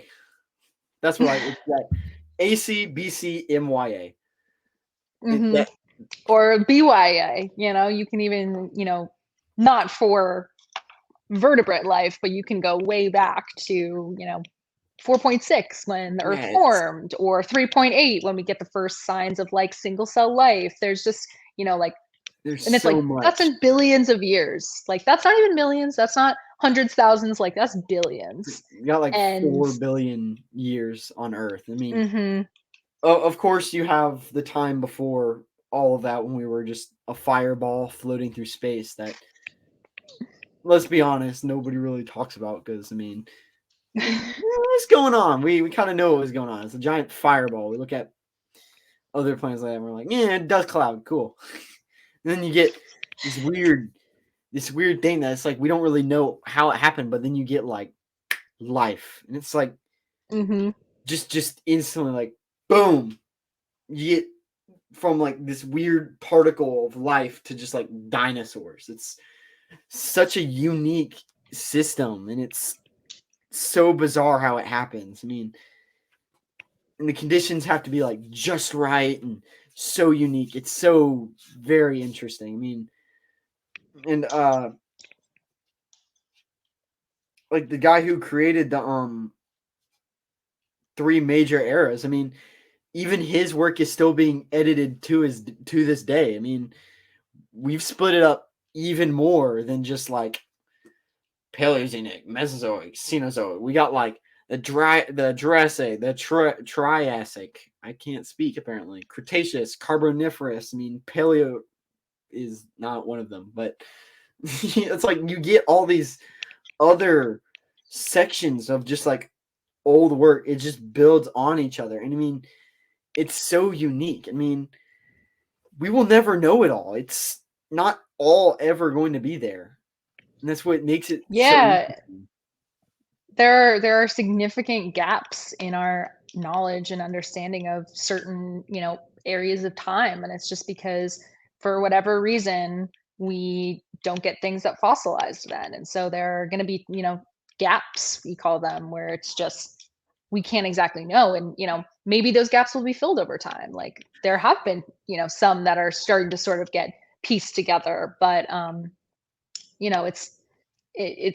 it is, like you said, like it's constantly being updated, it's constantly changing. One interesting thing I definitely wanted to talk about for all of the sort of defined eras or periods of time, like that sort of thing. So the Paleozoic, Mesozoic, and Cenozoic are broken by mass extinctions. So that's usually how we'll sort of, break geologic time, is by these like really large geologic events, which tend to be things like mass extinctions. And so, everyone knows the one that sort of ended the Mesozoic into the Cenozoic with the dinosaurs. Mass In the extinction. the Boom. 76% boom. of life, if I'm not mistaken. Yep, something Well, along those yeah. lines. And then the one that, from Paleozoic to Mesozoic, like going into the age of the dinosaurs, was the Permian, the end Permian mass extinction, which I don't think a lot of people know about. And it was Triassic extinction, way yeah. worse. Yeah, the way worse than the Cretaceous. The Cretaceous is bad. You're still getting the loss of like 70%. But you're getting into the 90% of all 90s. life died in the Permian Triassic.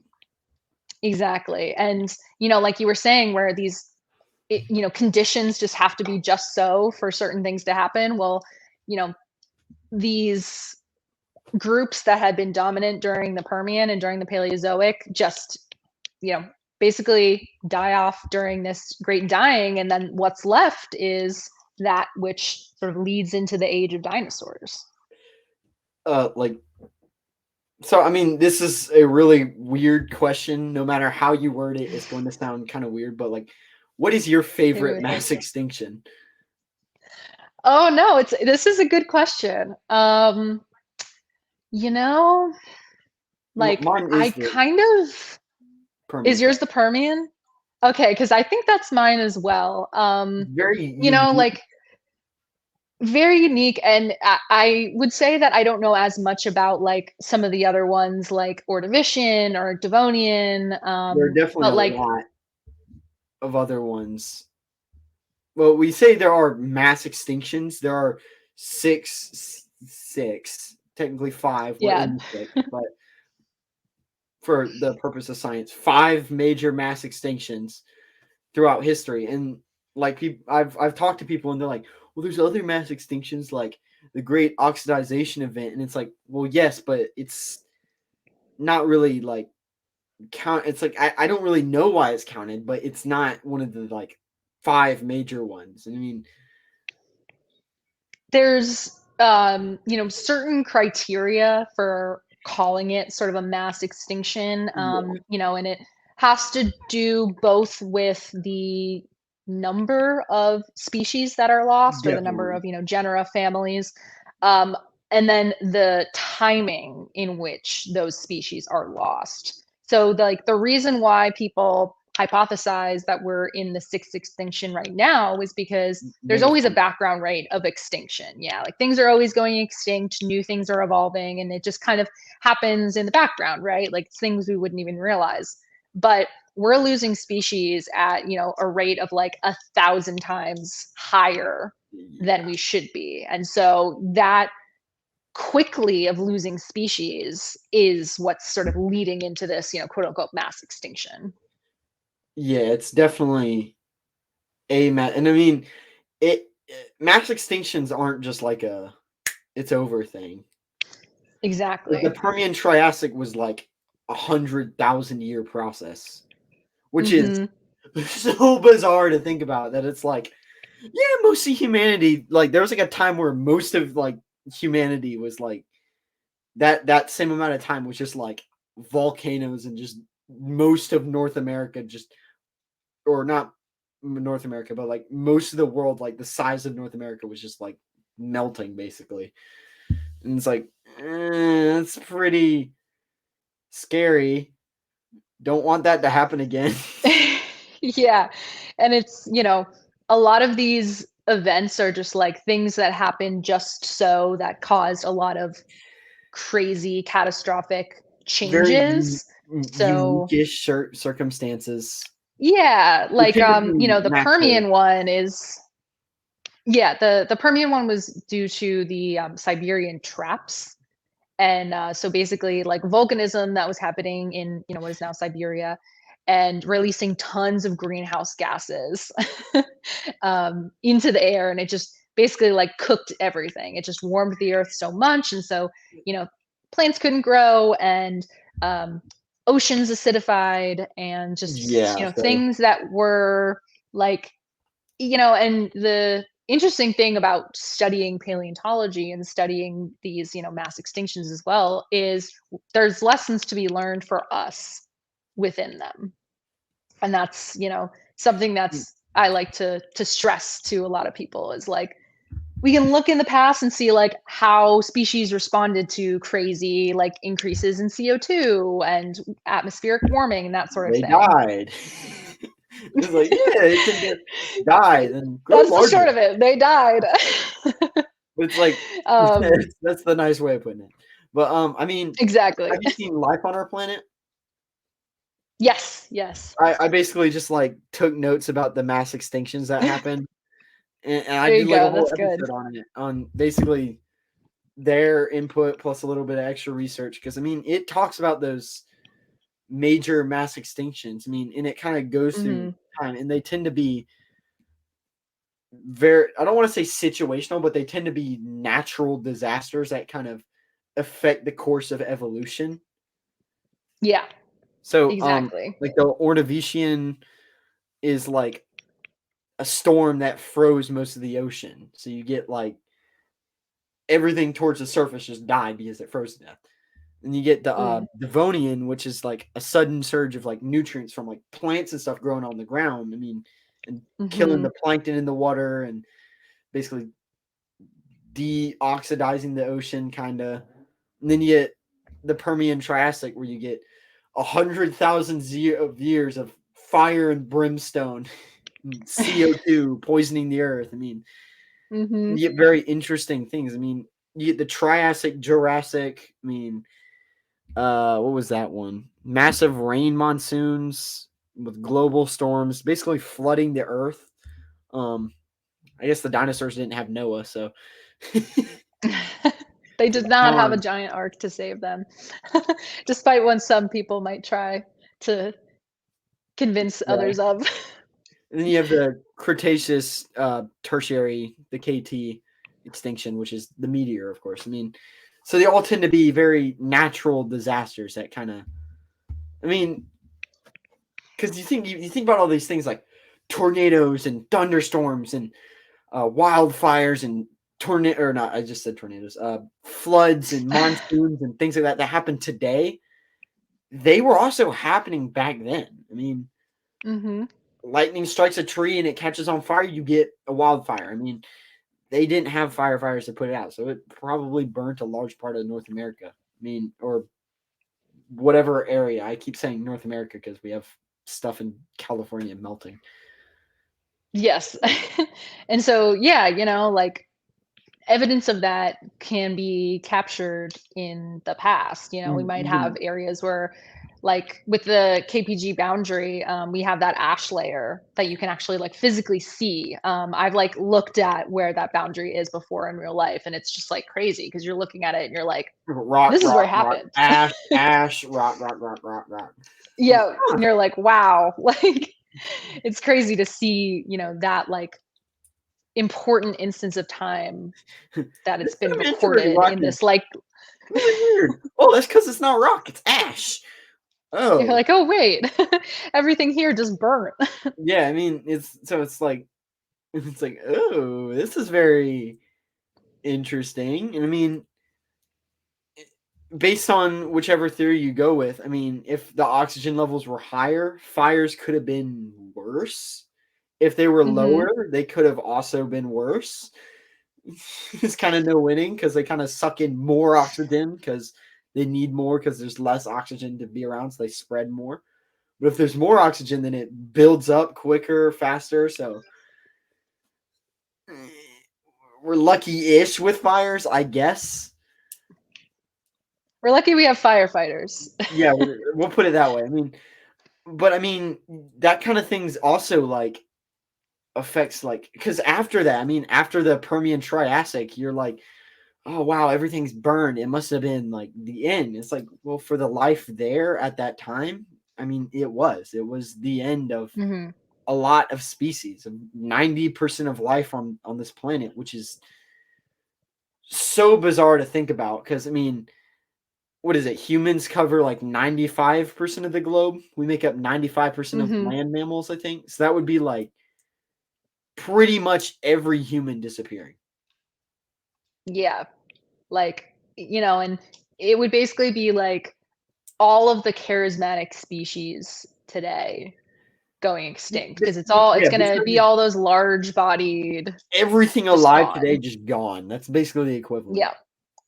Yeah. And then probably and then some. Yes. Like we were talking about earlier with burrowers doing pretty well during mass extinctions. The same thing happened from the Permian to the Triassic as well. Like you had things like dicynodonts, which were these little like burrowers that sort of eventually they're synapsid, so they eventually give rise to like the mammals. And that's on our planet talking about how Lysosaurus went into like caves and things like that. They made their ways into there and came out whenever it wasn't fire and brimstone and death planet. So I mean, they survived that one, which is very, very lucky for us. So I mean, and you get very unique like sharks. They only really exist because Dunkleostenes went extinct, and that Dunkleostenes it makes you think. Yeah, go ahead.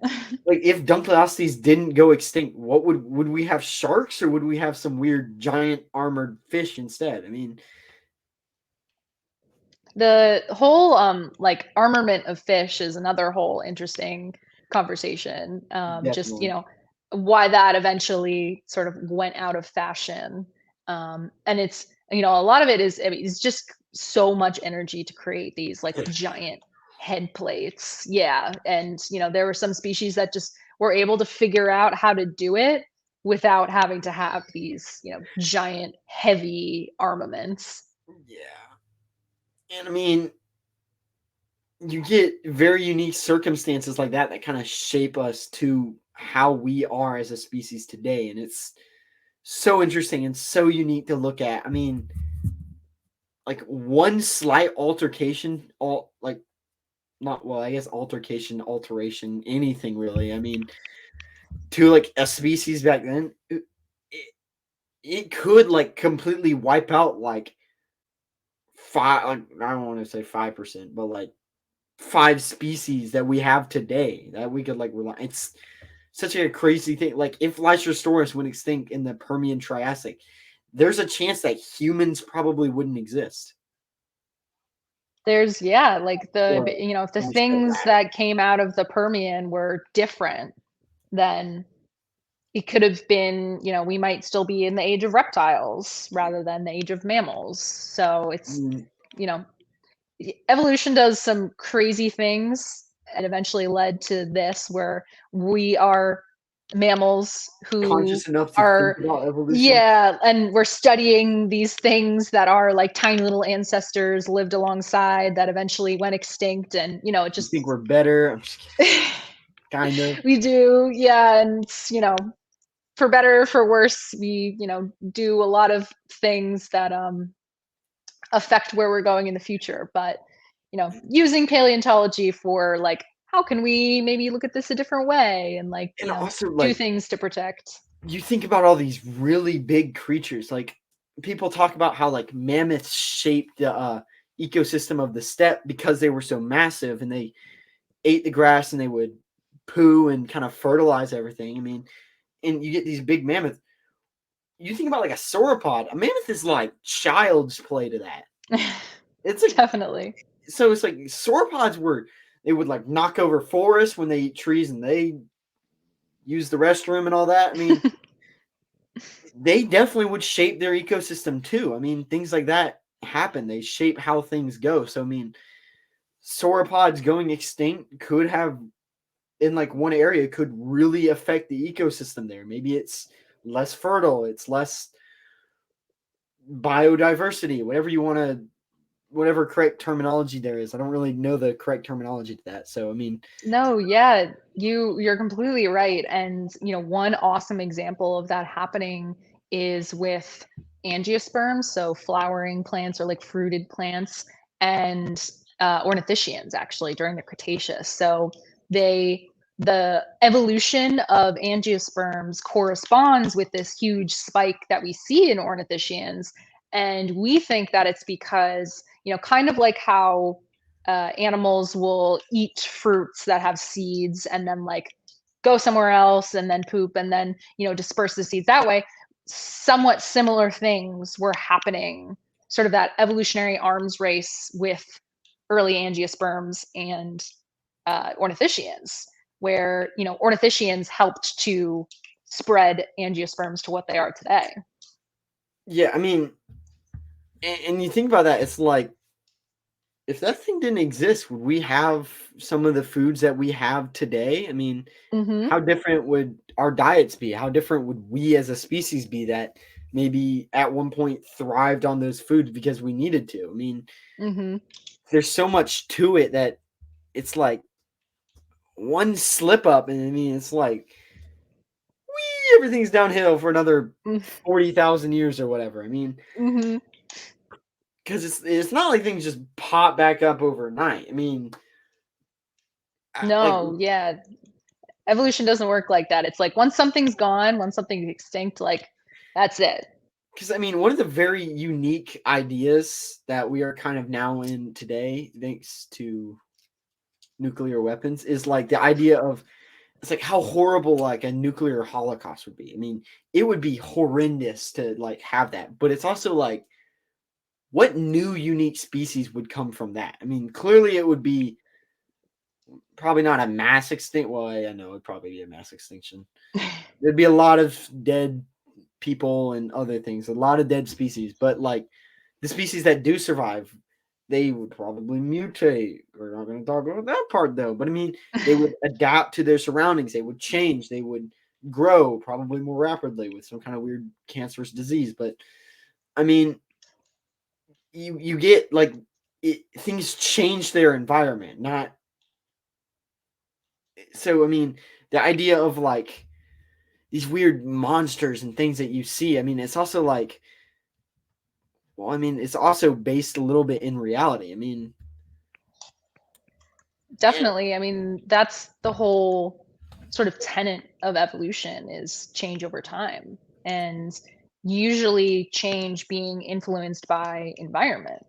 And yeah, I mean, like, if looking back at mass extinctions has told us anything, it's that these, big changes change the sort of ecospace, but things do survive.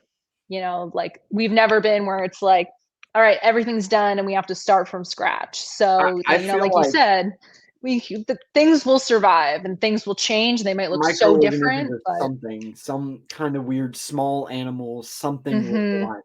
Because I mean, even if God forbid there's like a weird nuclear holocaust, which would be horrendous. So, any government listening, don't do that, please. I kind of like not living in a wasteland. But like if that were to happen, I mean, there would be creatures that survived. I mean, and they would change. I feel like the only way to really just like get rid of everything would just be like vaporize the planet. I mean, yeah, blow up the entire planet. Like that's no planet, no animals. I mean, it's kind of just like, yeah, all right, that's and even then things like tardigrades and whatever you call them, like the little water bears, whatever they're called, they can survive in like space. So I mean, maybe that won't even do it, which is such an abstract thing to think about. I mean, Yeah. so I mean, like, unless we like get flung at the sun or something and just completely just vaporize. I mean, just killing off all life would be so difficult. It would be such like a difficult process. I mean, oh god, that seems like a nightmare for anybody who would want to do that. So maybe Yeah. don't do it. No, like you No, would let's fail not if do you it. if you tried. Life is too resilient. Life always finds a way, as we know. Yep, life finds a way. Dr. Ian Malcolm Hmm. or Jeff Goldblum, whichever version you like. Same guy, different Both. story. Yep, same thing.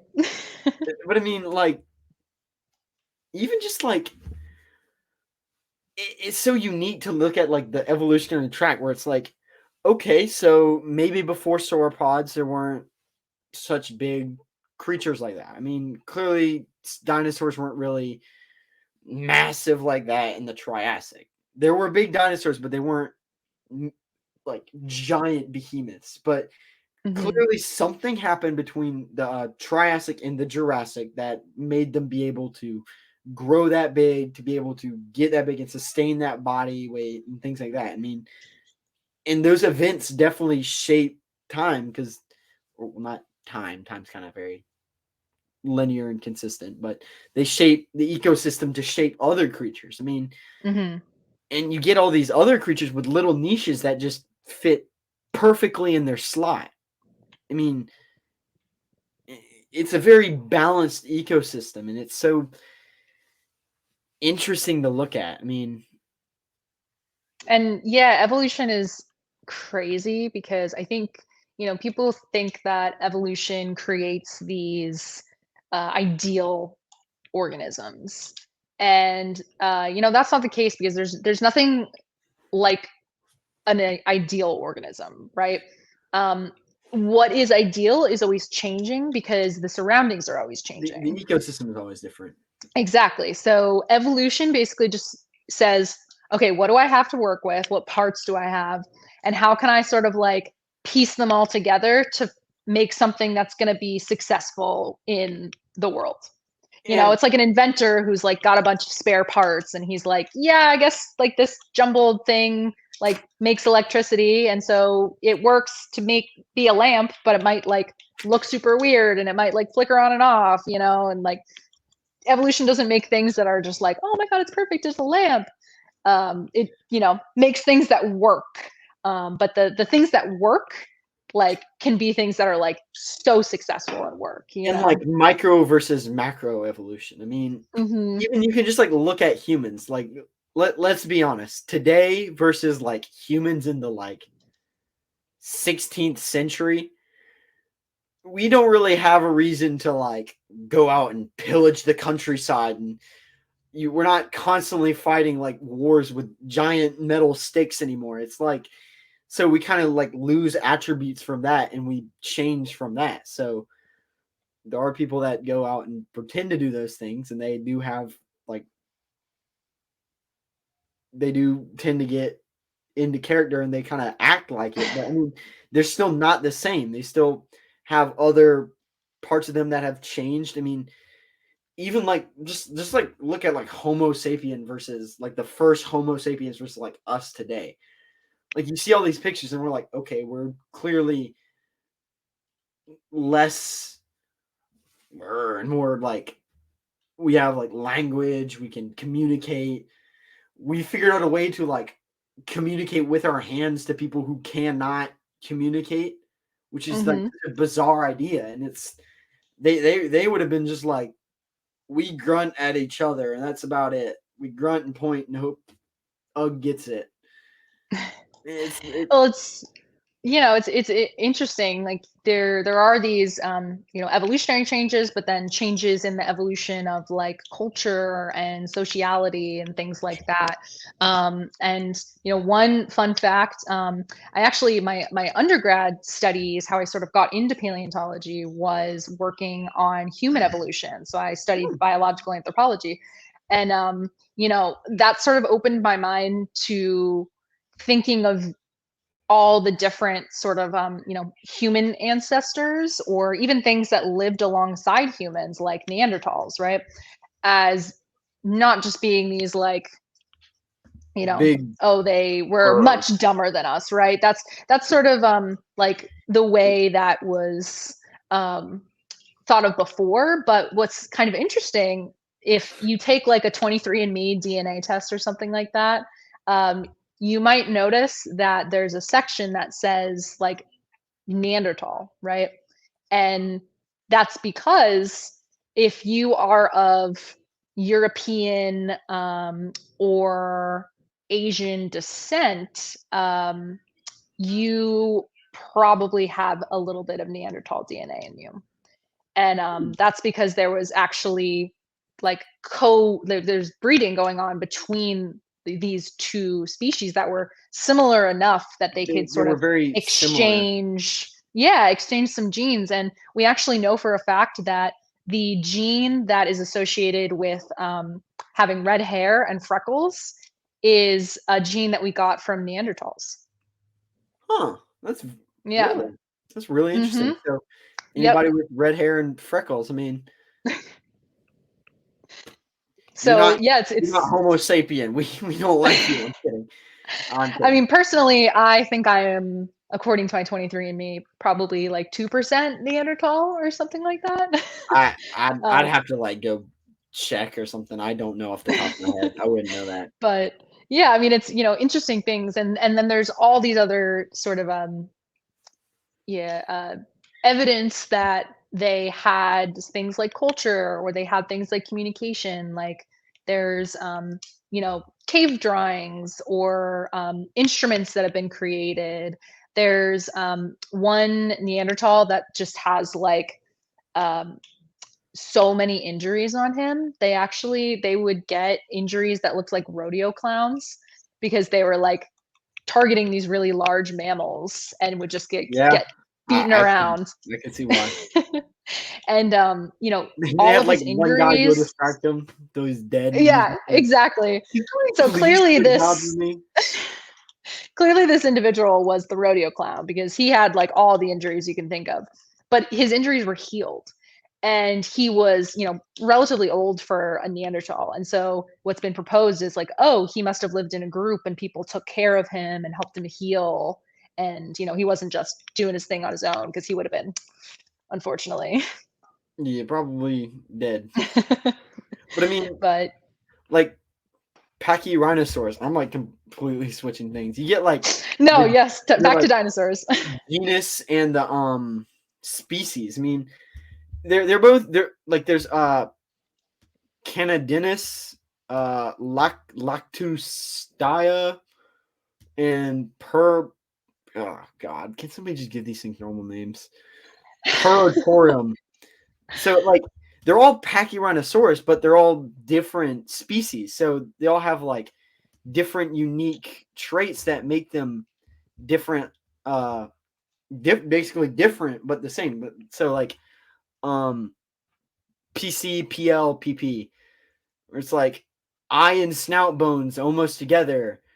PC is yes, PL is no, PP is yes. And you got like different things where it's like, okay, well, they're all the same dinosaur. They're all Pachyrhinosaurus. They're all this Ceratopsian. And I'll scroll up for those of you who don't remember that episode. So there's Pachyrhinosaurus. So, I mean, like, they're all Pachyrhinosaurus, but they're not all the same Pachyrhinosaurus, if that makes sense. Yes, we break things into sort of, subsequently getting narrower and narrower groupings that we call like binomial taxonomy. So binomial because there's two. We're Homo sapiens, right? So we have a genus Homo, and then sapiens is the species. And so that's the same with all these different Pachyrhinosauruses, where you have the genus is Pachyrhinosaur, where it's like the species is right. And like Pachyrhinosaur is clearly different from Triceratops, which is clearly different from every other dinosaur. But then the But like family that they're in is like Ceratopsian or exactly. And you get broader and broader as you sort of go up until, like you get into like kingdom level where it's like they're- Animalia, Yeah, I mean- or like, and that means like, yeah, we're in this group that groups us with like, technically we're related to dinosaurs through our kingdom. It's like yeah, dinosaurs, right? Like it's like you Yeah, can I trace get that back, and it's the same. Yeah, we are, but you get broad everything enough, you're correct. technically, exactly. That kind of idea. So I mean, so you sent me something, a picture of. I just is that it? Yes. Yeah. So that's you next to, I'm assuming, a Diplodocus. Not to Yep. take away from you, but looking at that. No, zoom in on the beauty in the Diplodocus, background. Dang. I mean, so yeah, this is from the Carnegie Museum, which is in Pittsburgh. So So might have to Pennsylvania, go where there I one am day. now, but it's an amazing museum. Would recommend it to everyone. And they've got some really great sauropod material there, and especially good sauropod display as well. So they have an Apatosaurus, and then they have Diplodocus here, which is kind of colloquially known as Dippy the Diplodocus. And so in this picture right here, you can kind of tell like the angle's a little weird, but I'm actually on one of those like giant like cranes, kinda. basically. On a platform. kinda Yeah, see like it I'm down holding here. the railing. Yeah, right there. Okay. And I had like a lever in front of me where I could like, go down and Go I could go higher, side to lower. side and stuff like that. Exactly. And that's because you can kind of see right around where the yellow on the rail is vertebrae that are Right fused together. And this Is is that- something that we see. Yeah, it's Is it right there. That right Mhm. there. Try to- Mhm. if you guys can see that little square, I'm assuming that's what you're referring to. Yes, exactly. And that's something we see in a good amount of these whiptail sauropods, is this fusion of vertebrae. And there's a lot of different hypotheses for what it could be. Either some sort of like pathology, so something like A weird like defect, possibly some kind of. we probably think it's things that developed like through ontogeny rather than like before the animal was born. It could be some sort of like condition like So where ligaments will fuse in the spine. We see that in humans today, like some sort of like ankylosing of the spine. There's also theories too that it could be just like an injury, like it basically like its tail hit, and then it ended up fusing together in the healing process. that's its tail. Or yes, this is its tail. This is caudal okay. vertebrae, Yeah, so you can kind of see head back there. yes. So its head is over there. Yep. So these are caudal. These are tail. But then there's also the sort of biomechanical side of it, where it's like we don't have anything else that's these sizes that has these beam-like tails consisting of 80 or more vertebrae. So was there a need for structural basically like fusion of these vertebrae to strengthen the stiffness of the tail? So I mean, yeah, could you kind of determine what it was, what you thought it was? I mean, yeah, I think that it definitely on a lot of them looks like it's this like the ligaments, so the soft tissues that are bridging vertebrae together are ossifying, so are like turning into bone basically. And we do see this on some other dinosaurs, so like in some like hadrosaur tails or even some like theropod tails, like Deinonychus, like we'll get like ossification of soft tissues that help to strengthen the tail. Sauropods, we don't really have that same level, but obviously they had some sort of soft tissue like this. So the idea is more, would they need it to like have certain areas of the tail that were stiffer? because the thought is that these guys were using their tail maybe as a weapon. So they did need to like move their tail, right? Like things like hadrosaurs and theropods weren't like actively moving their tail around and like whipping it like these guys might have been capable of. They were just using it as a counterbalance. So to have the fusion in certain areas implies that there might be a reason for, Maybe. and this tends to happen around where you lose like a lot of big muscles that come from the base of the tail. So, the thought here is like, okay, so you're losing a lot of these big muscles, and so maybe you need extra reinforcements to stiffen that area of the tail. So maybe some kind of possible overtime, like it just hit a predator one too many times, and then the bone kind of fused to kind of make the tail stiffer and maybe more sturdy. Yeah, kind of like that. And there's definitely other explanations for it as well. There's ones that happen at like the distal tail that definitely look a lot more like it either was like, hit against something, or even like, these guys weren't walking all the time. They definitely were lying down at points to sleep. So like, it might have even been just like its tail got stepped on by another one in the group. Right, yeah, that's possible We too. don't. Yeah, like we don't know, these pathologies, it's never, almost never like this is what happened. It's always hypotheses, and it's more about eliminating the things that it couldn't be rather than saying it was definitely this. we know it didn't lose the tail. Yes, exactly. But we know that it was, something was going on here that was different, and it's happening in The bone wasn't broken. half of these specimens that we have. So it's like, what's going on? What might be happening in this region? I mean, yeah, it's very. Let me see if I can kind of unique, because it kind of looks like if I'm just speaking out of my bum here, but I mean, it kind of looks like more bone has kind of grown onto it, and just basically grown like So I'm assuming it's not like a ball and socket joint. No. So yeah, this isn't like crocodiles. And some titanosaurs will have but this is more like amphicoelous vertebrae. So it's like we don't know the exact if they had like intervertebral discs like how humans do, but some sort of intervertebral cartilage between vertebrae. So yeah, what's interesting about some of these is that it looks like a lot like sometimes the space between vertebrae is preserved like internally, and so it's just the outsides that are sort of fusing together.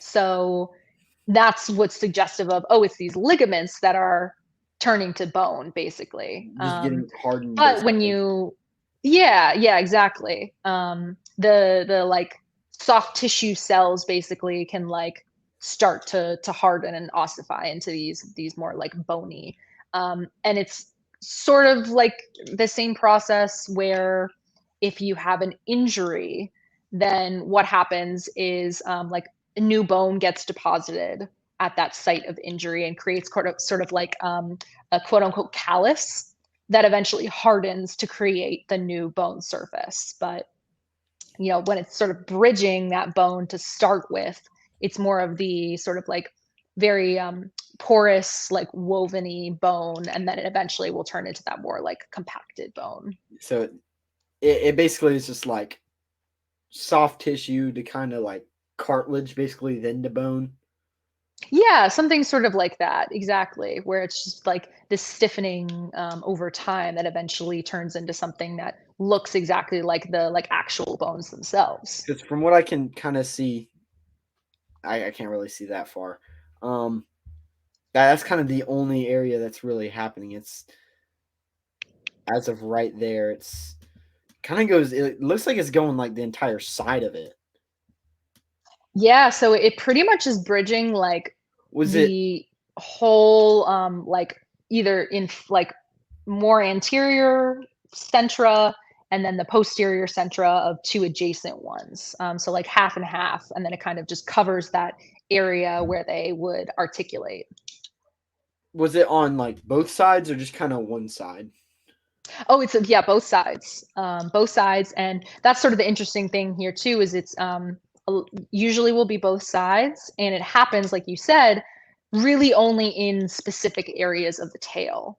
So the most where we see it is between caudal vertebrae 17 to 23. Give or take a few. But so if it was happening at like totally random points throughout the vertebral column, the tail, then it would be like, okay, maybe there's not like a pattern here necessarily, but this does seem to be happening like in a Very certain specifically area. the tail.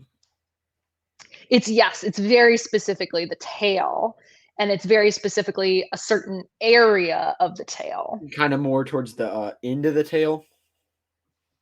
So this is around like caudal like 16 or 17. So it's definitely not like right at the base of the tail, but not here, it's but, like, around it's around the area where they below the start tail. losing the transverse processes. Yeah, so it's like still pretty big, but it's not that whiptail area. So kind of around where your finger the part was. that really stings.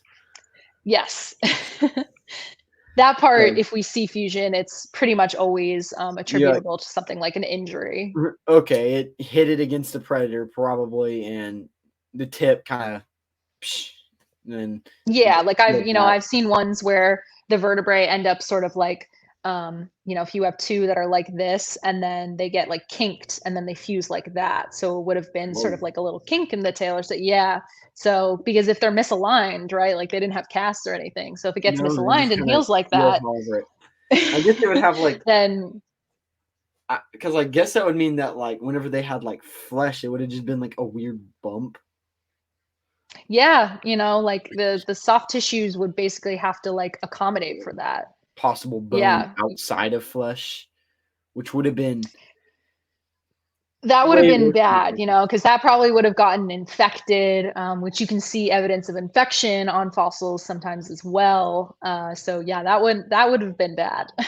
that would be really bad, and especially if maybe by the slim hair of its chinny chin. I mean, and like a predator attacked it, that would be real. Then you basically just created like Ankylosaurus, Brachiosaurus, although that's kind of already a thing. It's Saltosaurus, but give or take. Yes, but it's extra weapon. Exactly. But we definitely think that, especially based on modern reptiles who have like sort of these like whip-like tails, like you can look up a bunch of videos of iguanas that like whip their tails and use them as weapons. So we think that's probably a pretty good idea for what these guys were doing. Whether they could like break the sound barrier with their whip tail is a little bit more up for debate. But they definitely were whipping them. Yeah, like, and it's boom kind of idea.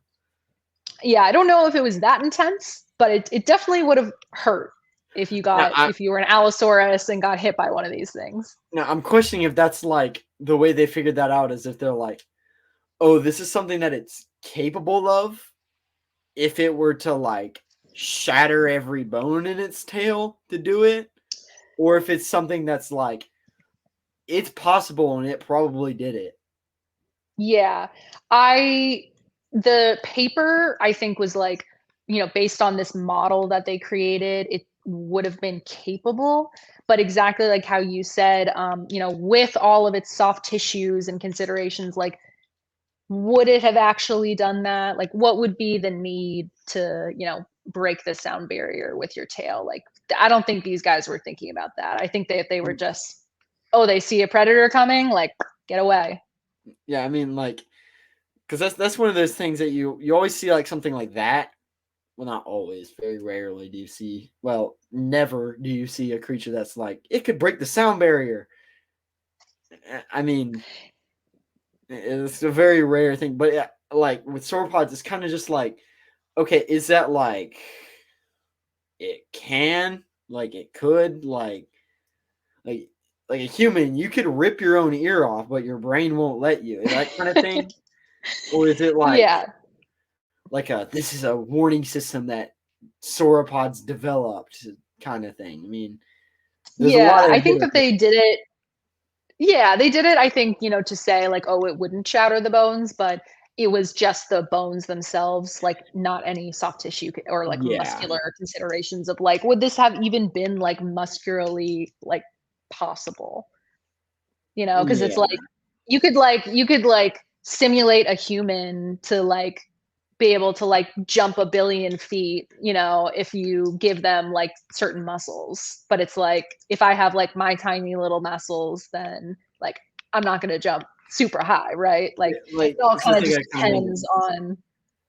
How much muscle was in how much actual muscle was in the sauropod tail? Because I mean, are they Yeah. saying like the bone can handle breaking the sound barrier? Because that's still impressive. I mean, that's still like I believe they were, their model, which, again, a lot of different things go into the model itself, but the model itself would have been fine, but with no soft tissue restrictions, which yeah. is a big part, right? Yeah, if we're thinking about these as like living, moving animals. That kind of it's like this human could bench press 10,000 pounds. Well, the bone. Well, actually, humans probably can't.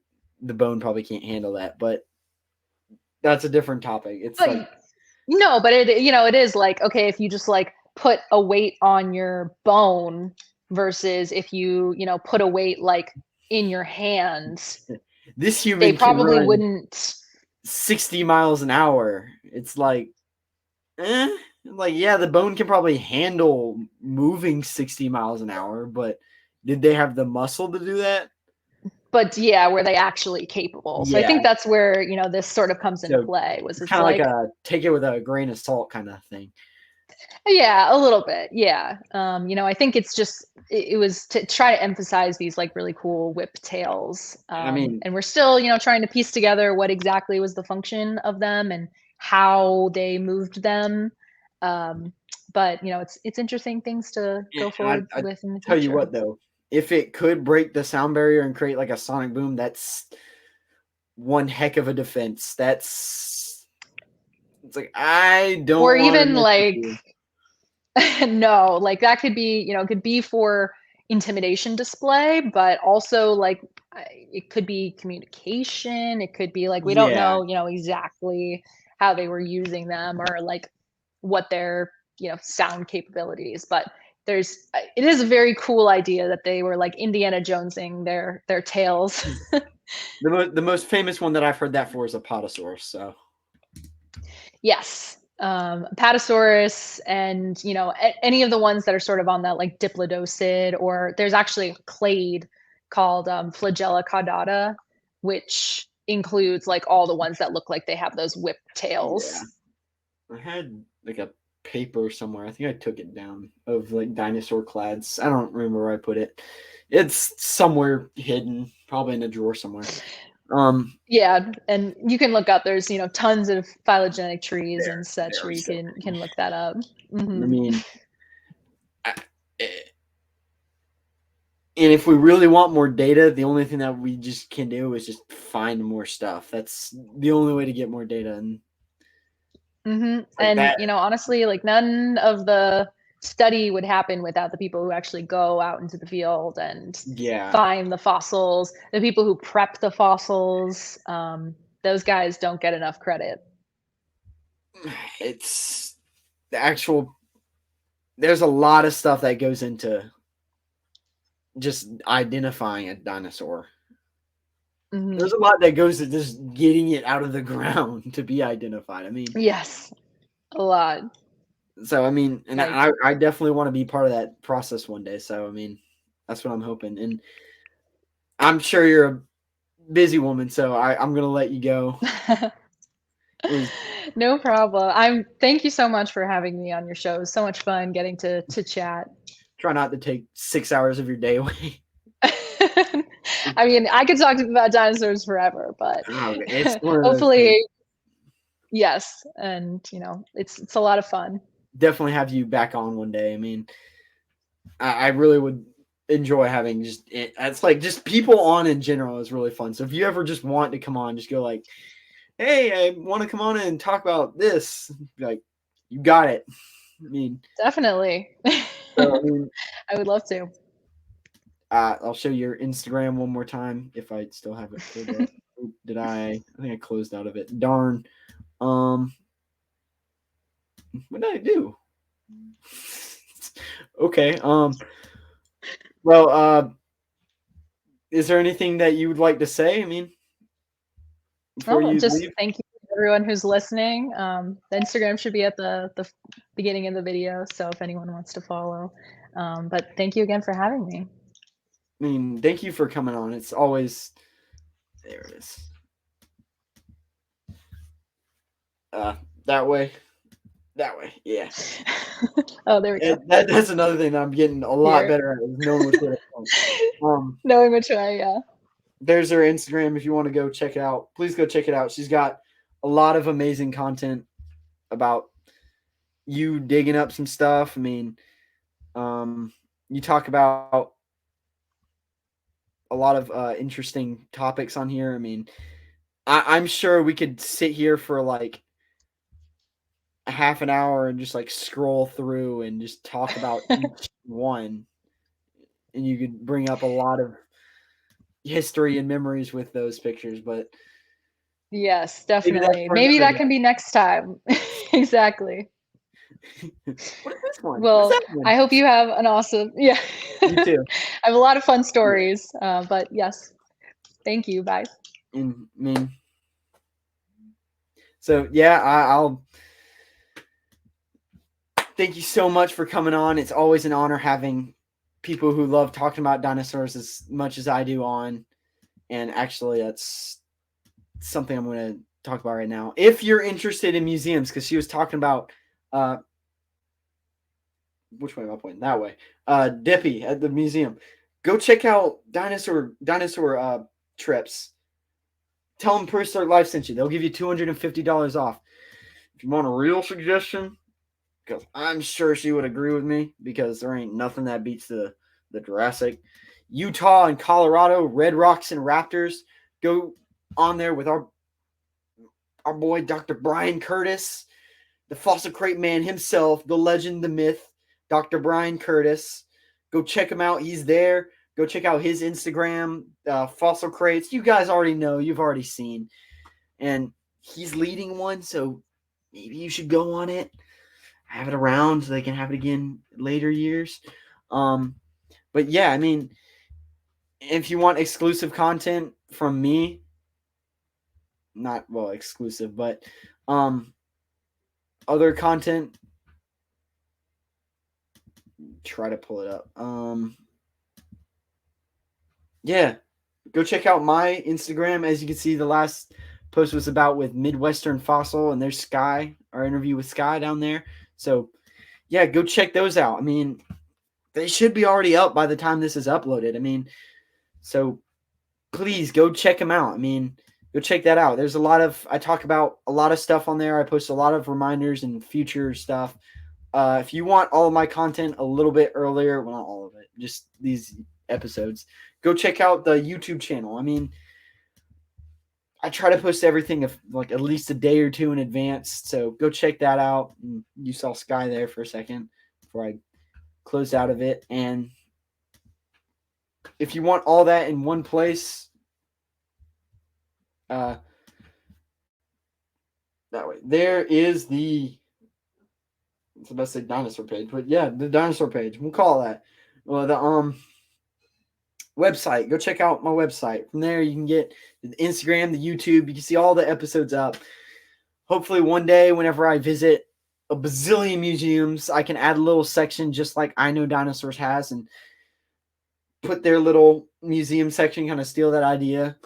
Maybe a shop one day. Who knows? I mean, I don't really know what I got planned for the future. I do, kind of, but for this website, I don't really know what I got planned for the future. So, I mean, hopefully one day I can do all that. So, again, I'm your host, Eric Crawford. Grace, thank you so much for coming on and talking to everyone. It's always an honor having just people who love talking about dinosaurs, especially sauropods and allosaurus and the Jurassic in general. That's my personal favorite time period because of allosaurus. But especially that, and someone who was on the Mother's Day site too with Sky. So hopefully she's watching too. So I mean, thank you so much for coming out. I mean, well, not out because we're not out anywhere, but coming on the episode and talking. So I'll see you guys all later. I'm your host, Eric Crawford, signing off. And remember, keep it prehistoric. Goodbye.